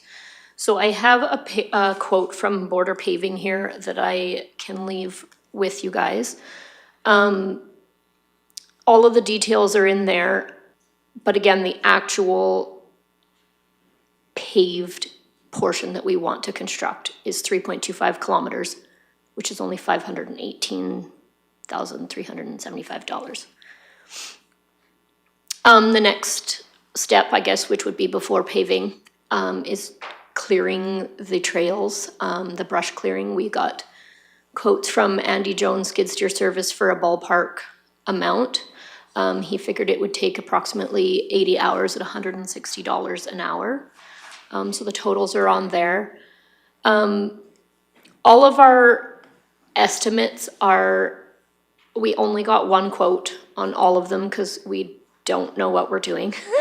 But this is just a place to start for us, so it gave us a basic idea of what the project may cost. There would also be garbage cans and benches throughout, which the prices are on there. Again, these are just estimations, like probably 5 garbage cans or 6 garbage cans total, 3 recycling and 3 garbage at each random spot throughout the trail. Approximately 5 benches scattered throughout the trails. So the costs are all on there as well. Ideally, there would be some beautification projects, trees planted. There's gonna be some signage to enforce rules and regulations and stuff, bollards at the intersections so that people can't drive trucks and whatnot down the trails. My clicker, oh, there we go. The maintenance of the trail in the long run has not really been decided, but hopefully it would either be contracted out or maybe the village or the county could potentially manage this task. So that is all up for, I guess, negotiation once the trail is complete. And we have also spoken to the Ag Society to make sure that they are in agreement with this, because they do kind of have access to that piece along the southeast rec grounds below the arena, and they do have developmental plans to develop that area too. Our pieces should not interfere because it's going around the very perimeter, but we did talk to the Ag Society. We would like to go between the ball diamonds that are already there. They have plans to make the ball diamonds smaller so that our trail could continue to go along the perimeter between the ball diamonds and the road. The Ag Society and us need to agree on the size of the dog park and its exact location with their plans. And we were recommended to use the Ag Society for funding for grants to come through the Ag Society and then be handed down to us. And of course, the Ag Society has agreed to cooperate and help us achieve this goal. That is pretty much all that we have prepared. We don't really know what completely is expected of us, but this is a starting point. We have not asked for any money as of yet, because obviously permission to do the project is clearly number one. If we can't do it, there's no point in asking anybody for money. And on that note, I think we're wondering if the county, since it's amalgamating with the village of Caroline in January, whether or not the county would take over this project, or does it still have to continue to be volunteers and us figuring out the funding, and there's just so many factors we're not aware of. Listening to the discussions earlier, apparently there's a Trails Act, there's legislation to follow, again, getting funding together. So we are wondering if the county would just take over this project as being part of Caroline in the near future. I do feel there's such a need for it. There's a lot of newcomers coming into Caroline, a lot of seniors my age that are really active. Currently, we come into Rocky, or we go to Sundre, we go to Eckville, like we're utilizing different trails. I think there's such a need for it in the village of Caroline. I think it would bring more people to the community. It's got such potential, beautiful place. So we're just wondering, how will the county support this? Monique's already done a lot of work, but we really don't know what we're doing. Yeah. Well, thank you very much for your presentation. And as per, we have a procedure bylaw, so anytime that a new delegation comes in and offers us a presentation, we usually refer that back to administration to bring it back to council at a future council meeting. So with that, but I have some big blanky lights, so I think we have some questions from council, so I'll prefer that. I'll do that right now. So Deputy Reeve, BYLAW. Thank you, Reeve. I have a few questions, actually. First of all, awesome. I love it when a community initiative gets things started rather than us, because it proves that the community actually wants it, rather than us just bestowing something onto the community is asking for it, which is always great. I also love that you're going with paving, so then it creates accessibility for all groups to be able to utilize it. Yeah. Trails are extremely vital in communities everywhere, so it would make sense that the Village of Caroline would want one as well. I am curious, have you presented to the Village of Caroline yet? Yes. Even though none of the construction is on village property, they expressed an interest in knowing about it, and they have every right to. I mean, we would be using village sidewalks and stuff like that. So they do know about it, and they seemed very supportive. So, sorry, Reeve, if I... Supplementary? So, not on village property, but it's all within the village of the Yes. municipality of Yeah. Caroline, correct? Is there already a trails or recreational master plan for the village? Like there's a rec master plan for the town of Rocky. Is there one that exists for the Village of Caroline? Well, I believe it is on their website in the intermunicipal development plan. They have engineered drawings with the village's logo and the county's logo on it, showing all these trails. So I'm gonna say yes. Is there an opportunity for our... Yes. Our director of Ag and Community has joined, and he probably can answer it as well. Thank you, Deputy Reeve Mello.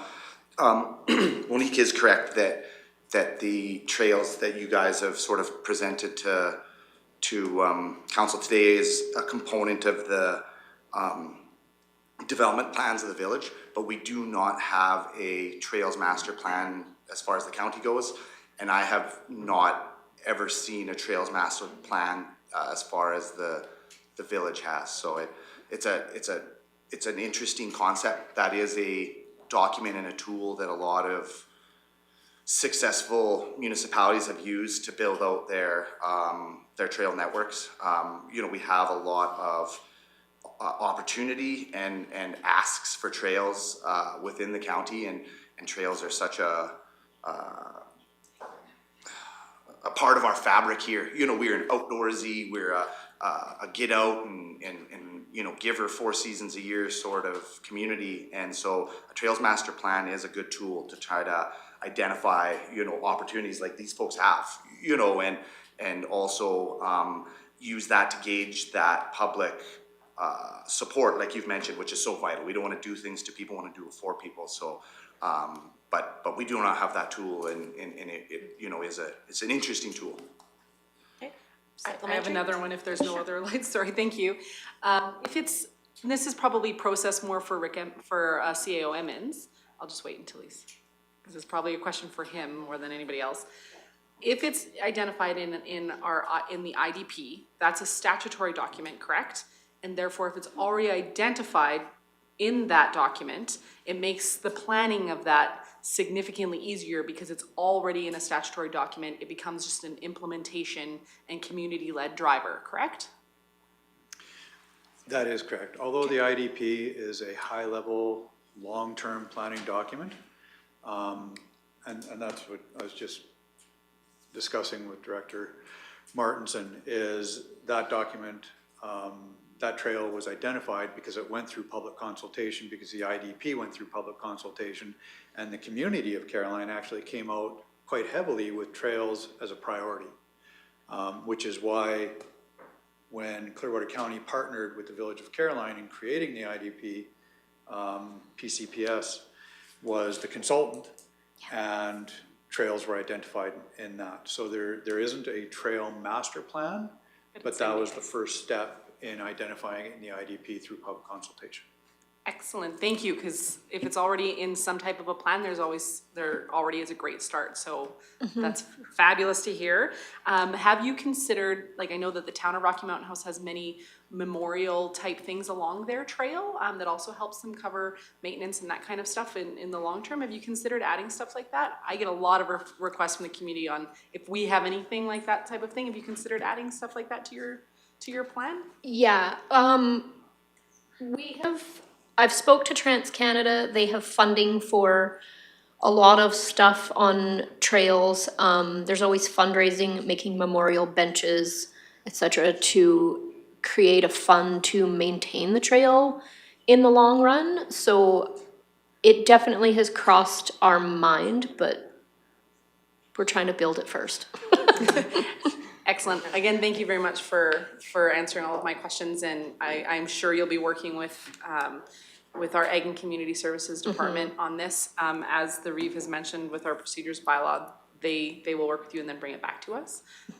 But I personally am excited to see what the future holds for trails within our community. Thank you. Councillor Northcott, then I'll go to Councillor Cermak. No, really nice presentation. It would be an absolute really nice amenity for the community. And I would be in favor of supporting future funding for this project. Councillor Cermak? Yes. Ms. Dean, can you elaborate? Have you ever approached the museum on their nature trail to incorporate that with this? Yes. I actually kind of started this project with Ida Stang, who was on the museum. I don't know if she still is. No.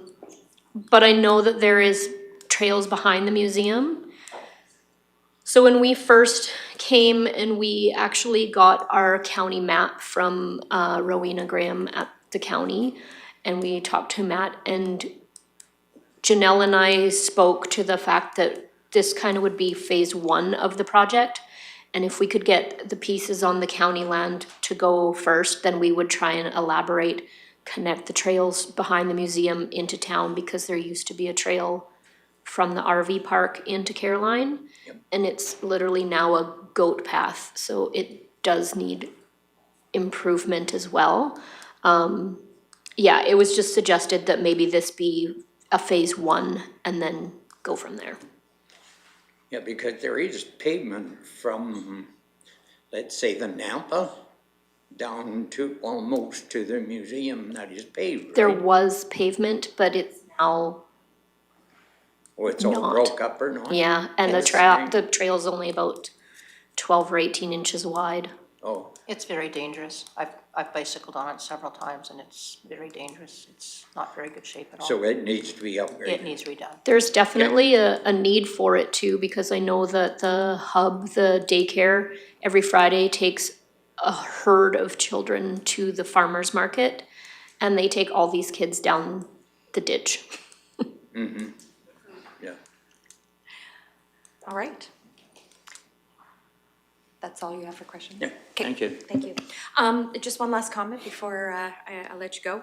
I get a bi-weekly email in regards to grant opportunities in the province. And there is a grant called the Small Community Opportunities Program. It's just open. It's taken in applications up to $100,000. So I would strongly, it's for community nonprofits. It's not necessarily from a municipal level, but it's a great opportunity to do that.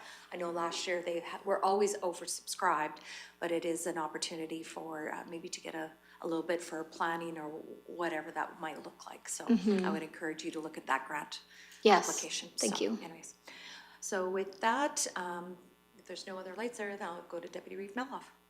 Thank you, Reeve. I was going to make the motion that council receives the Caroline Community Trails presentation for information. And as a reminder, I believe this area falls under the Raven Recreational Board.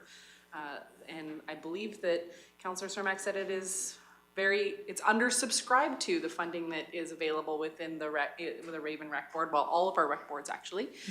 So perhaps there's an opportunity to work with Ag and Community in that avenue as well.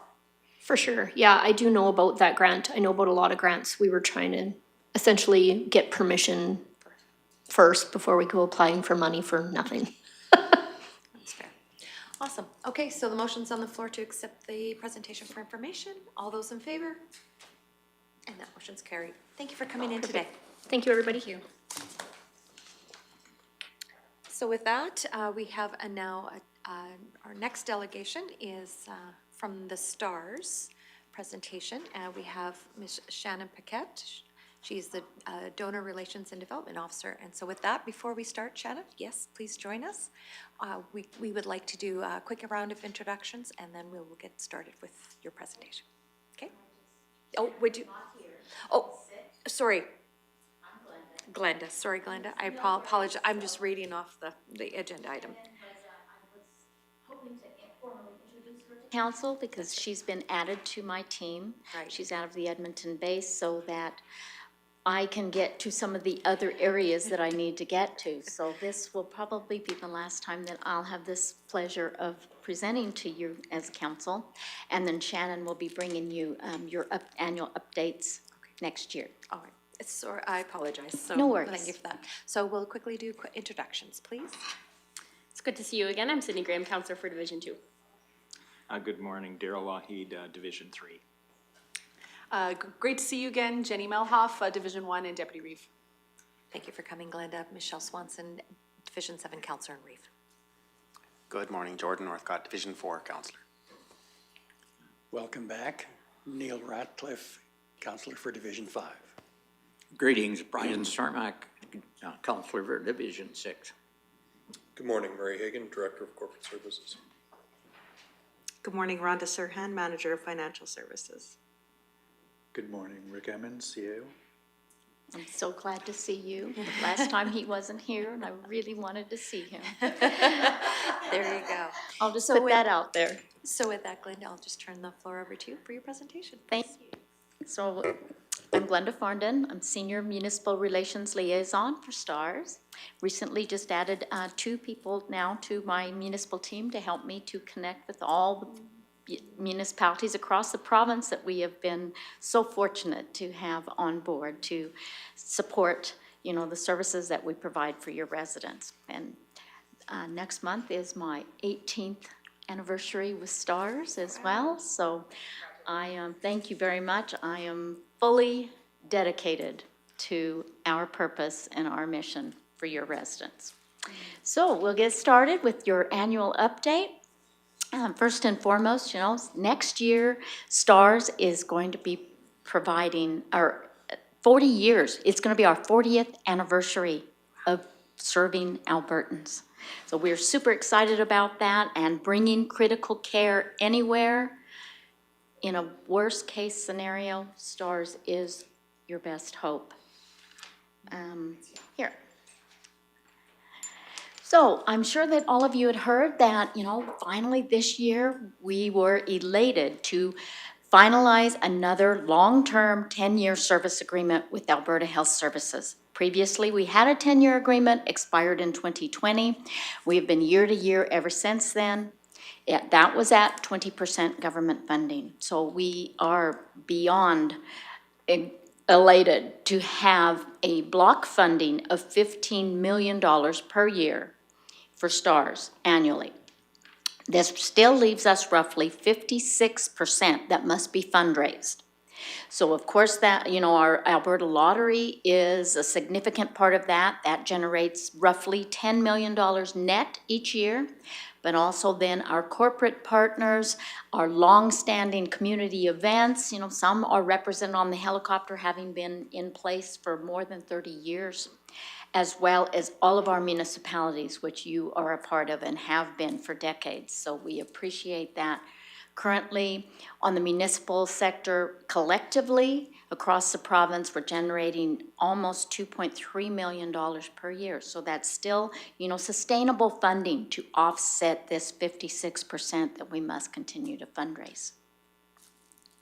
This is a little bit of a year in review. So currently, we are receiving over 37,000 emergency requests each year into our Emergency Link Center, our dispatch center. We're averaging 102 missions per day, and more than 60,000 missions have been flown now to date.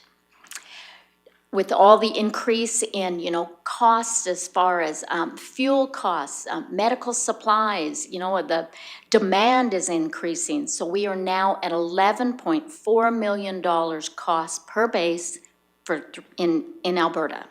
So times 3 in Alberta. On the right-hand side, you'll see some incident types. So if we round up, you know, kind of 20% is cardiac and stroke, 20% is like vehicle incident, other medical incidences, and of course trauma. So that gives you a good overview of what the majority of our calls are answering to.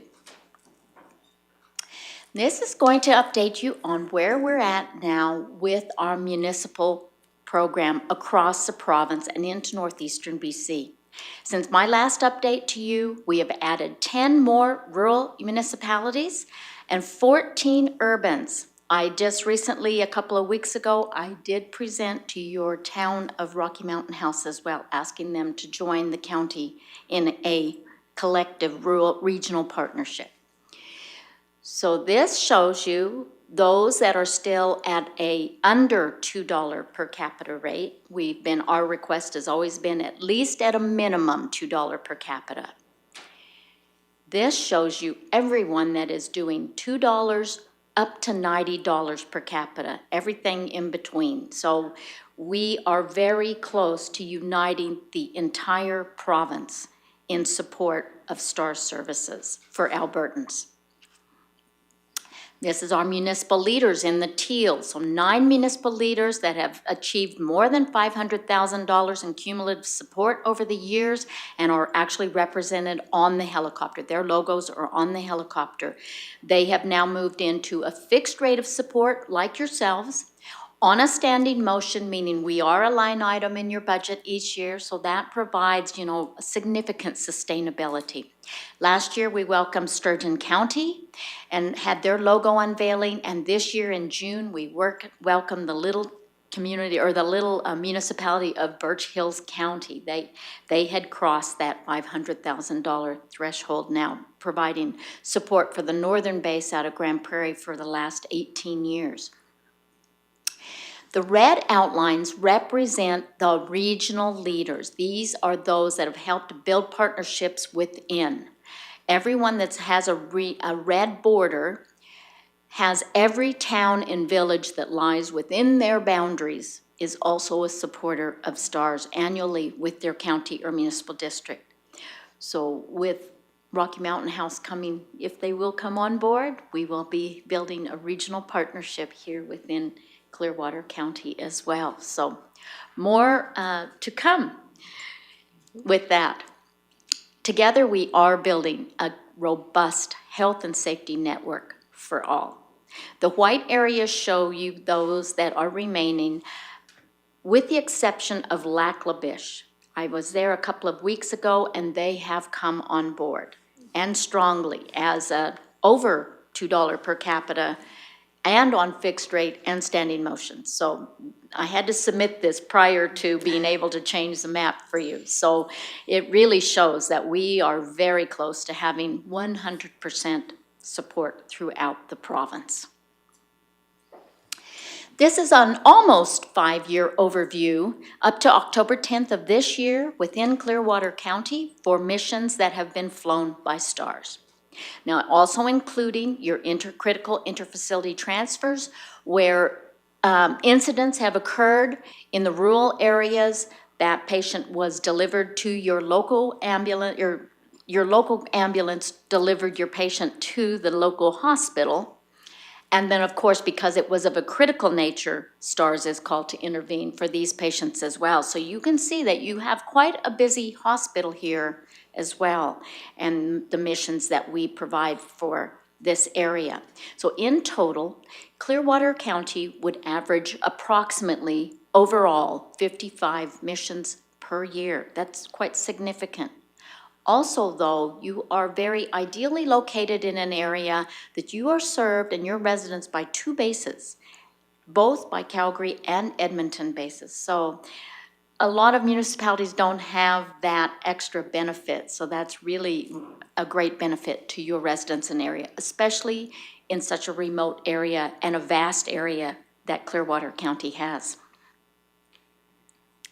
This is an update now for the postal code project that I previously had presented. On the left-hand side again, showing the resident communities with the postal code of patients or residents within Clearwater County's boundaries. that were flown by STARS. 258 total now since 2010 residents within your boundaries. 156 of these residents were picked up actually in Rocky Mountain House, but 102 of them were flown from 35 other locations across 2 provinces. So on the right-hand side, you'll see the little blue outline of your boundaries. Now look how many red dots and locations are outside of those boundaries where these 102 residents were flown. Accidents and illness happen anywhere, and this is a testament to the value of our partnership for your residents. They have access to STARS all across Western Canada. STARS is borderless. We are 6 bases across Western Canada. We are now averaging 11 missions per day. Our air medical crew and our air medical crew are cross-trained for each other's positions, the critical care nurse as well as the advanced life support paramedic. All crew and all assets cross all borders. So this, I wanted to show you a little bit of a snapshot. So this is a day, one day in the life of STARS crew. We're averaging 11 missions per day. You see 18 different dispatches on this particular day. All of the different bases that it entitled, as well as mission types. The description really does indicate all of the critical types of situations that our crew face on a daily basis. And then the disposition, whether or not the patient was transported by STARS. Number 3 shows you that we brought the NICU specialty team. And so that patient was transported by ground with the specialty team. Number 6 shows that once we were dispatched and arrived, that it was not medically required. So we did not transport that patient. Number 7, workshop explosion. That mission was canceled and it was determined by transport physicians. We are a physician-driven organization. They make all the determinations for the mode of transport as well as what receiving hospital. So it was determined that alternate transport was needed for this particular patient. Or number 10 out of Grand Prairie, where that patient was transported by ground ambulance with STARS air medical crew. So again, if it's critical, maybe that patient is a bariatric patient or some other aspect that cannot be transported by helicopter, our crew will go with that critical patient on fixed wing, on ground ambulance, and STARS. So it really does show you quite a diverse all in a day. This is brand new news, our massive hemorrhage protocol. STARS continues to be a leader in innovation. We were the very first helicopter organization in North America to bring universal blood on board, carrying 2 units of universal blood.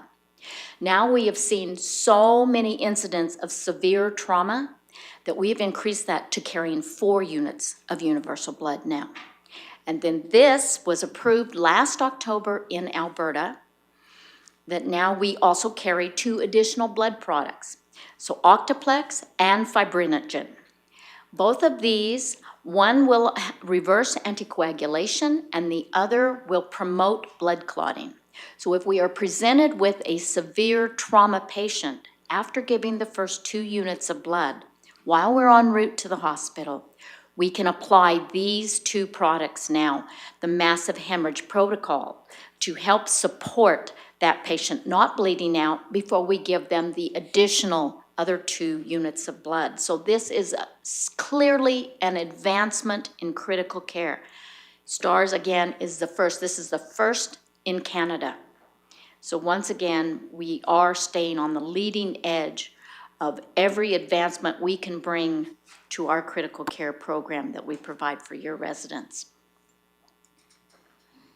And of course, after 37 years in STARS history, we flew our longest mission, you'll see here, to the very rugged mountainous regions of northern BC for a patient that suffered a major heart attack on the riverbank. It happened at dusk. STARS was this patient's only hope. We were the only ones to be able to fly in at night to bring that critical care environment. More than 2,400 liters of fuel used, more than 1,700 kilometers flown, more than 8.2 flight hours, and more than 5 hours in the air with this critical patient. To manage this patient and get him back to Grand Prairie, where he was co-located with a fixed wing to go to Edmonton to the cardiac cath lab. One life saved. He was reunited with his crew in Grand Prairie, he and his family. It was a really momentous occasion. It was an emotional occasion for crew members as well as him and his family. This points to the fact that we are continuing to increase our availabilities and bring the highest level of critical care to any patient, anywhere. In closing, I would like to say thank you again, Clearwater County, for decades of being a regional leader for STARS. You're currently at a $25,000 fixed rate within your annual budget on a standing motion. We appreciate that very much. You have joined 75% of the regional leaders that are including us as a fixed rate standing motion in their budgets each year. Some, you're on a, we are included in your community grant program. Some have moved to including us in their protective services program. So that would be the only other consideration that I would ask for your consideration, is to move us to that, because that is, I had the pleasure of meeting your fire chief today. That is who we work alongside every day. So we would appreciate consideration of that. In addition, you know, currently your area is averaging 55 missions per year. On an average, overall average, this would reflect anywhere from $400,000 to $500,000 of costs each year, mission rate costs. So it's a significant value to your residents for the amount of what we're asking at, you know, in your partnership. Together, we are now enhancing rural health care. We are now able to provide not only physical response, but also virtual response. So our transport physicians are in the Emergency Link Center 24/7. They are providing medical guidance. So we have this virtual opportunity to work with your rural medical professionals at your local hospital as well. Even if the helicopter may be out on another mission, we can provide virtual medical and procedural guidance to your rural professionals. Your residents have access to STARS across Western Canada 24/7.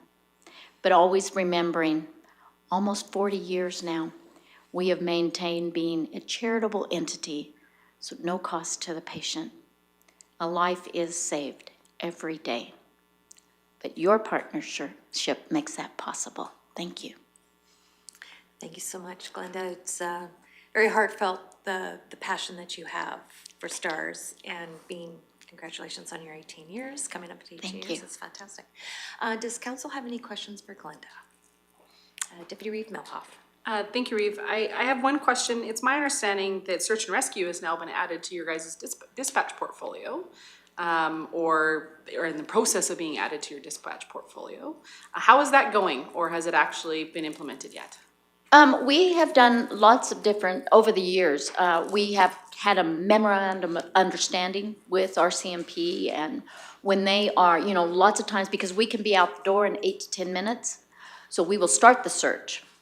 And then while they are putting together their search and rescue teams. So it's lots of times we are seeing significant value in that we've been able to identify or find that person. Lots of times those types of situations usually have a medical component as well. So then we're already there and able to, you know, address that as well. So we work very closely with all of our chain of survival partners. So that has been in place for many years. Absolutely. I just think the dispatch profile has changed, but perhaps it hasn't fully been implemented yet. I'm not aware So, of that. it's very exciting that it'll be one place to go and have search and rescue be dispatched from there instead of each individual RCMP station having to do it. So I'm excited to see how that rolls out. So I'm looking forward to watching that. Certainly, we are well in that and it's a much more collaborative effort. Currently, our Emergency Link Center, they do know where all resources are, like ground ambulances, so that's how it's all coordinated, through the charter call as to what is to determine what is the best mode of transport and all of that, but then also always considering what is best for that particular patient. So depending on how much information our transport physicians have received, then that comes into, be a factor as well. Thank you. Thank you. So seeing no other lights, thank you very much again for coming in and presenting. We do value the service that you provide for our residents, wherever they are in their travels, and best of luck going forward, and maybe there'll be another opportunity for you to pop by. As you said, this might be your last time, and thank you very much for the presentation earlier. So we truly do appreciate all the service that you and the whole STARS team provide. So thank you very much. It's been my pleasure to work with you for many years now, and if I'm going to be in the area or possibly working more closely with your town as well, believe me, I really take every opportunity to pop in and say hi. Sounds good. We'll give you Rick's number. Okay, yes, absolutely. So with that, I'm looking for a motion to accept the presentation for information. Deputy Reeve Mello? That's what I was gonna do. Okay, go ahead, Councillor Northcott. I'll make a motion to accept the presentation. Thank you. So call the question. All those in favor? And that motion's carried. Thank you again for coming in. I did bring you the latest 40th anniversary calendar. It is available online. Lots of wonderful tidbits over the 40 years in this. So it's actually a really good read. Awesome. Latest newsletter, and of course please keep in mind about the Vigilant program. For any of your public events, like it's a very nominal fee. You can just even register like one day out of the year when you might have a rodeo or motocross or anything that might have trauma, because then you have that direct access to STARS and the transport physicians immediately. So please keep this in mind. So I brought you some more information that I hope that you will review. Thank you again. Okay, thank you. All right, so with that, we have one more delegation ready for, go ahead, Councillor Graham, sorry. I'm just wondering, there are two parts to that motion. Yes. Do we need to make the second part, or was that included? Nope. Okay, then I will make a motion that council considers STARS Foundation annual request for funding during the 2025 budget deliberations. Thank you. I'll call the question. All those in favor? And that motion's carried as well. Thank you. All right, so now we're moving on to item 6.3, which is the Curtis Field Lighting Project, and it's being presented by Mr. Doug Laut, and so I'll just welcome. And so with that, I believe you presented in March, but did you want, we can do a quick round of introductions again, if that's okay? Okay, go ahead. Hello, Sydney Graham, Councillor for Division 2. Good morning, Daryl Lougheed, Division 3. Welcome, great to see you again. Jenny Melhoff, the Councillor for Division 1 and Deputy Reeve. Hello again, Michelle Swanson, Reeve, Councillor for Division 7. Good morning, Jordan Northcott, Division 4, Councillor. Morning, Neil Ratcliffe, Councillor for Division 5. Greetings, Brian Zermack, Councillor for Division 6. Good morning, Murray Hagan, Director of Corporate Services. Good morning, Rhonda Serhan, Manager of Financial Services. Good morning, Rick Emmons, CEO. Good morning, Doug. President of Rocky Mountain Football, Brad Turner, who was my partner last time, sends his regrets. He was waylaid with work and couldn't make it today. But anyways, so I'm back. I know the package that went out had an ask in it. We'd like to put a pause on that, and I just wanted to kind of bring everybody up to speed. With the package itself that went out, you can see kind of on the opening page there, all the partners that were involved in this, and there's some pictures of the lighting project. On the second page, I have to run, oh my, I am woefully unqualified.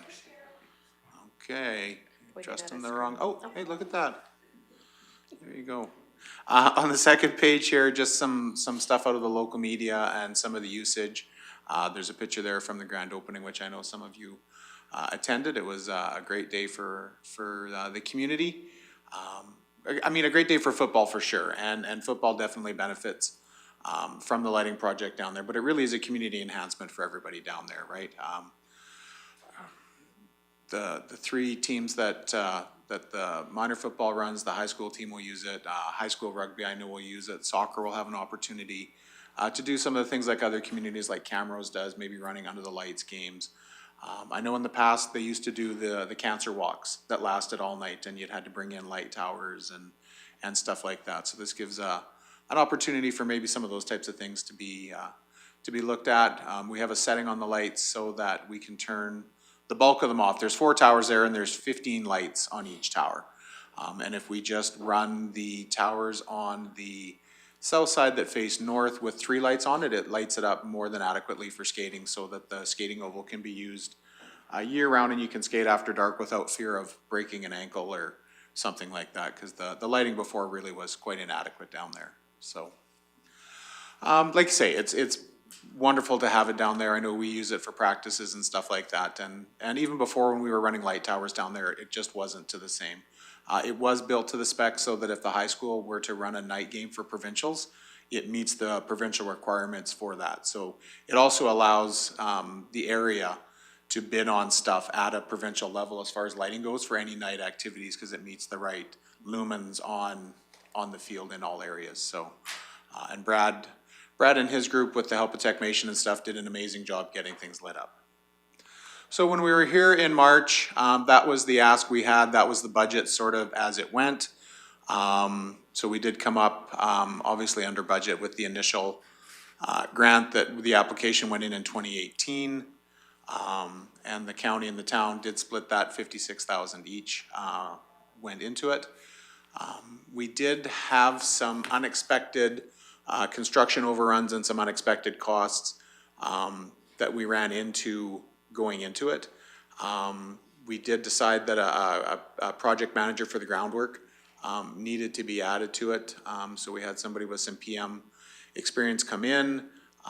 Brad is vastly more qualified to speak to the electrical upgrades and issues. I know there was, it just took longer to put them together than we had anticipated. We had to do some extra hydrovacing, some extra line locating. We ran into some extra engineering that we didn't expect. Even the cost of erecting them, putting them together. The light towers themselves actually came in 2 pieces. The 80-foot poles are 2 40-foot. Well, they're actually about 45-foot pieces that then fit together. And just the process of doing that was something we didn't realize was gonna take as much time as it did. Involved a crane and a whole bunch of Dawn dish soap actually was how they ended up going together. And it's just a gravity fitting that holds those things together up there. But they're engineered and certified from Seco Poles, the guys that do it and stuff like that. And it was neat to watch them go up when the crane was actually doing the work and stuff like that. It's amazing what those crane guys can do. So like I say, I can't speak to the electrical upgrades in any technical detail, but you know, there's always stuff that you don't see coming.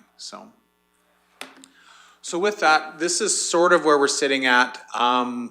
You know, the football team is sitting on $297.55. We do have one invoice outstanding of $23,449.63. Again, we're kind of pushing pause on the ask from the county right now. We went to town council last week, and the question was or the subject of a GST rebate had come up. And because the football team, you know, if you had put all our assets together before this lighting project had come into fruition, we got about $30,000 worth of equipment and a sea can and stuff like that. But we did find out that if we have assets of over $200,000, now we can apply to get half of the GST back because we're a community service. So that's sort of where we're sitting at right now. We have got a GST number since council meeting last week. We've got all our invoices together and stuff like that. We've got it to an accountant, so we're in the process of hopefully getting the GST on the roughly $400,000 is, you know, roughly 20 grand. So we're hopeful to get about $10,000 back on GST. The football club also does have a field sweeper that we got through a CFIP grant about 10 years ago, 11 years ago, that was a great idea. In practice, wasn't very practical down there. So it sat at the arena. They did used to use it at the arena for sweeping the sidewalks around the arena, but they've got that little Kubota with a blade on there now. So it's not very useful on the field. The town isn't using it at the arena anymore, so we think that's an asset we can sell and probably get $2,000 or $3,000 out of. So that gets us at least halfway there. So I'm really just coming to you with more of kind of information as opposed to an ask now. Not saying that we might not give you another update. Some of the stuff I do want to point out though is we did come up $49,000 over when you looked at the expenses and overruns. We were able to make some savings through there as well. For instance, Paderni's gave us the concrete at half price. So the initial concrete invoice that we were budgeting on had the concrete in there. So we were able to take the full price of what they were charging us for the concrete out. We only had to pay for half of that because Paderni's gifted us half of the concrete. So we sort of double dipped there in a few spots, as well as the town really did. If you take out, Brad's time, my time, and Ray's time, even though those are probably fairly accurate numbers, especially with Brad being a master electrician and the amount of time that was donated, especially through Brad and I through the last 6 years of this project. Taking that out, the football team was able to acquire close to $30,000, 29 and change, in gift in kind, donations, discounted services and stuff like that. The Alberta Directional Boring, they gave us a 50% discount on their stuff as well. And so we were able to do a much more effective boring project to get lights to all the towers at half the cost. Global Raymax did all of the surveying there for us for free. Mountain West, we came up about $3,000 ahead on them with the concrete. Paderni's gave us $5,000 worth of concrete for free. And I think we were able to get those. Tomco, again, Shane Myers gave us the gravel for the pads. Tomco came and did all the bolt up and all that stuff for us. We never saw an invoice for it. Foothills donated the man basket for the electricians to go up in the crane and point those lights. And those guys are braver than I am. I'm not going up 80 feet in one of those things. TNT donated some of the hydrovac. Ecosystems donated some of the fencing for it. Now, there were some costs with that fencing, but Ecosystems themselves donated the fencing that had to be readjusted down there because of the size of the footings. I know the footings don't look like much when you go by there and look at them now, but they're massive underneath there. There was a ton of concrete in there.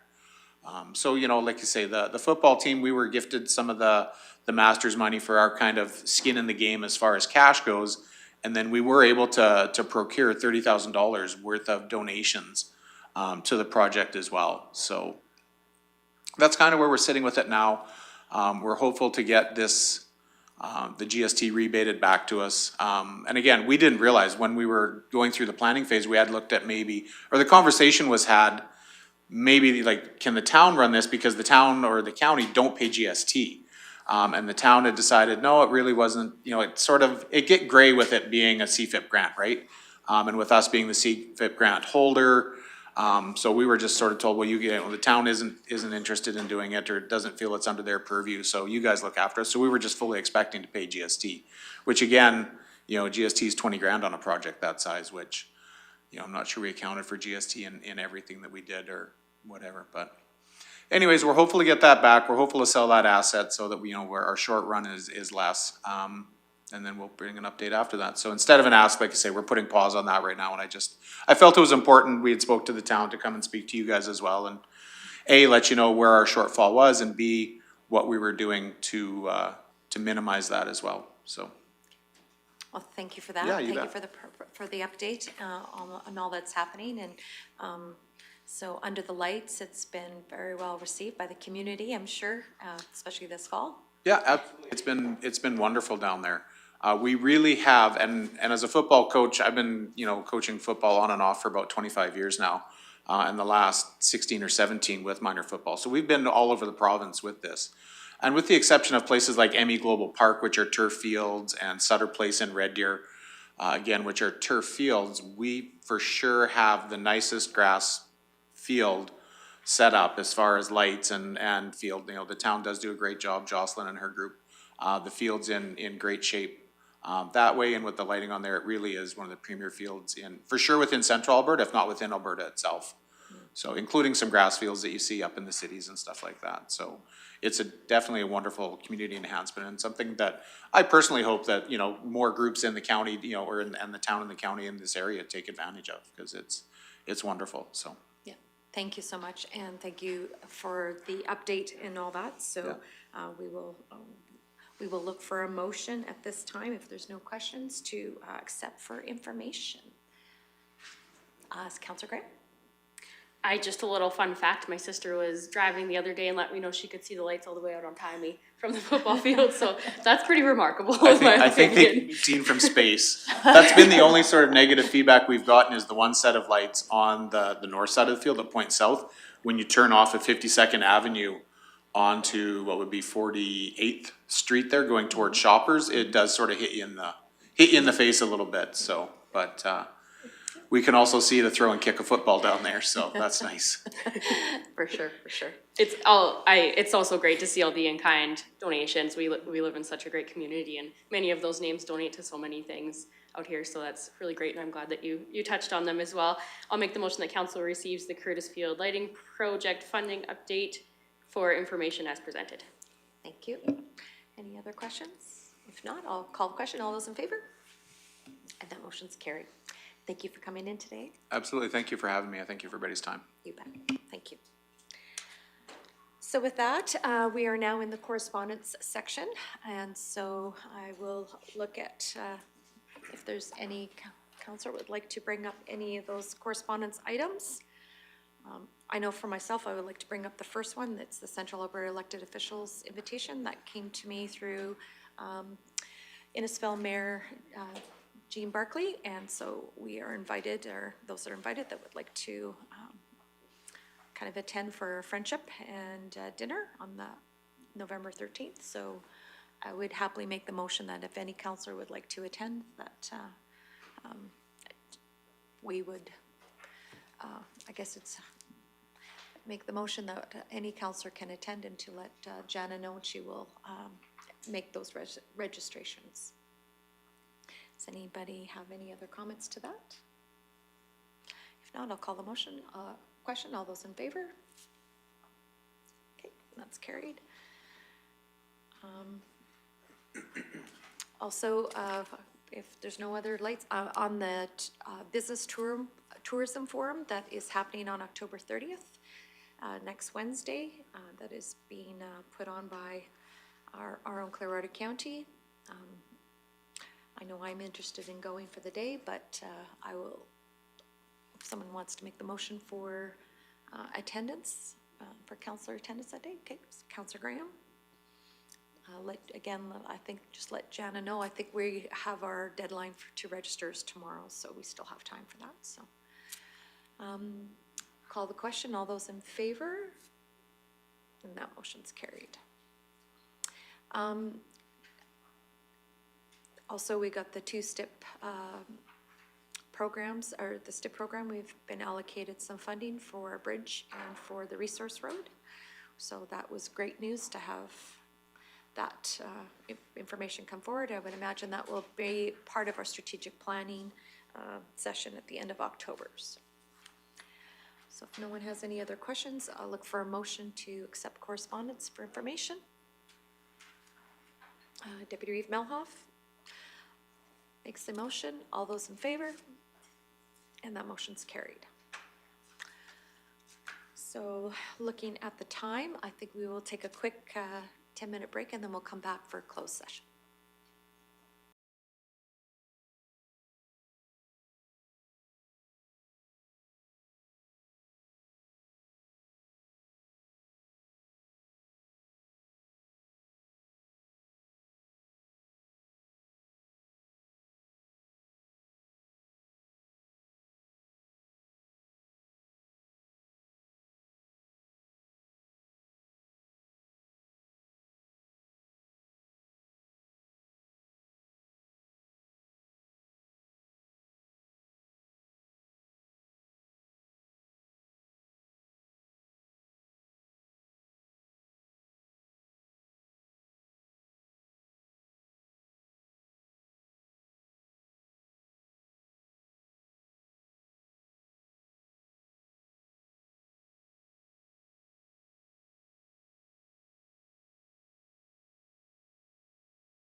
and welcome back from our break.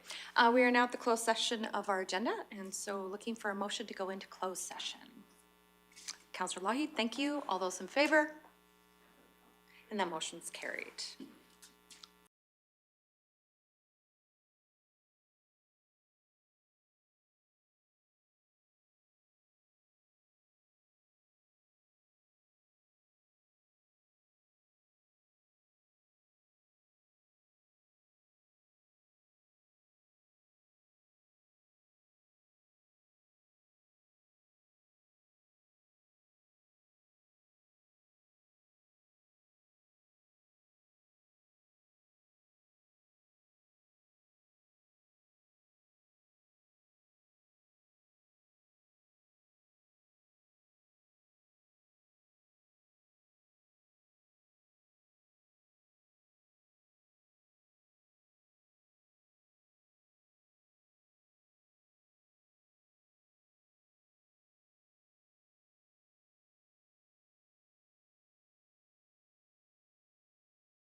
Thank you, Counselor Graham. All those in favor?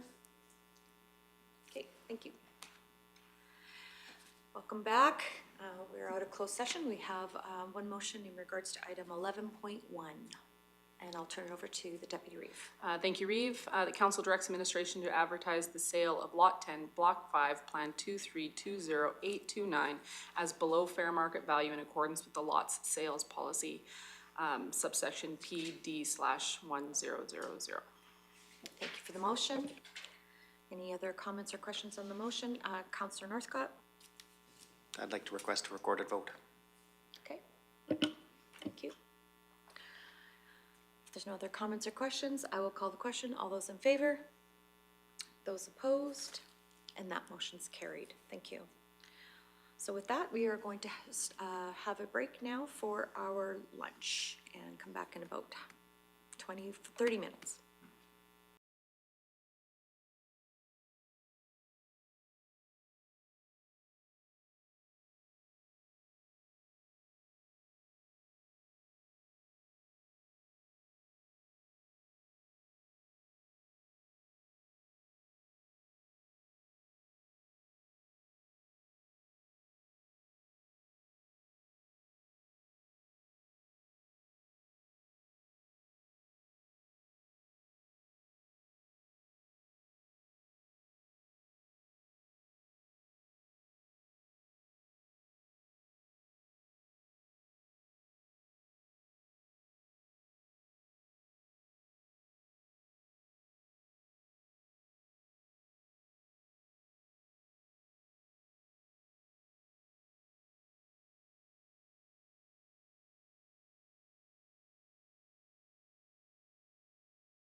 And welcome back. We've just taken a lunch break.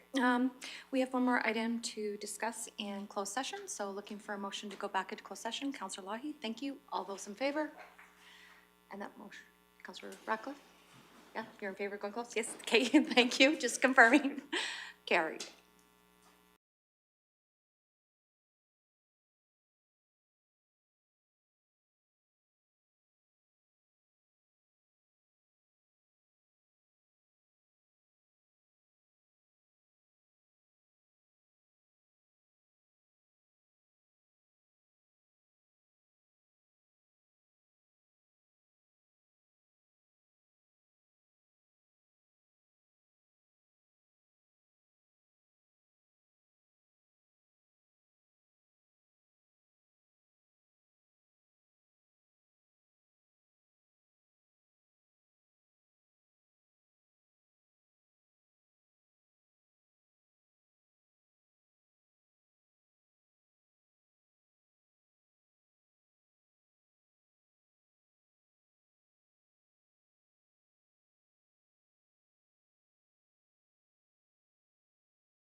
Thank you very much. We're now back from our closed session, and we have one motion coming out of closed session in regards to 11.2. And I believe Councillor Graham's going to make the motion, please. I would like to make a motion that we table item 11.2 to the November 12th regular council meeting pending completion of review. Thank you. Any comments, questions, or if not, no blinky lights. All those in favor? That motion's carried. Thank you. So with that, we have one item left, and that is to adjourn. Looking for a motion to adjourn the regular council meeting. Thank you, Councillor Northcott. All those in favor? And that motion's carried.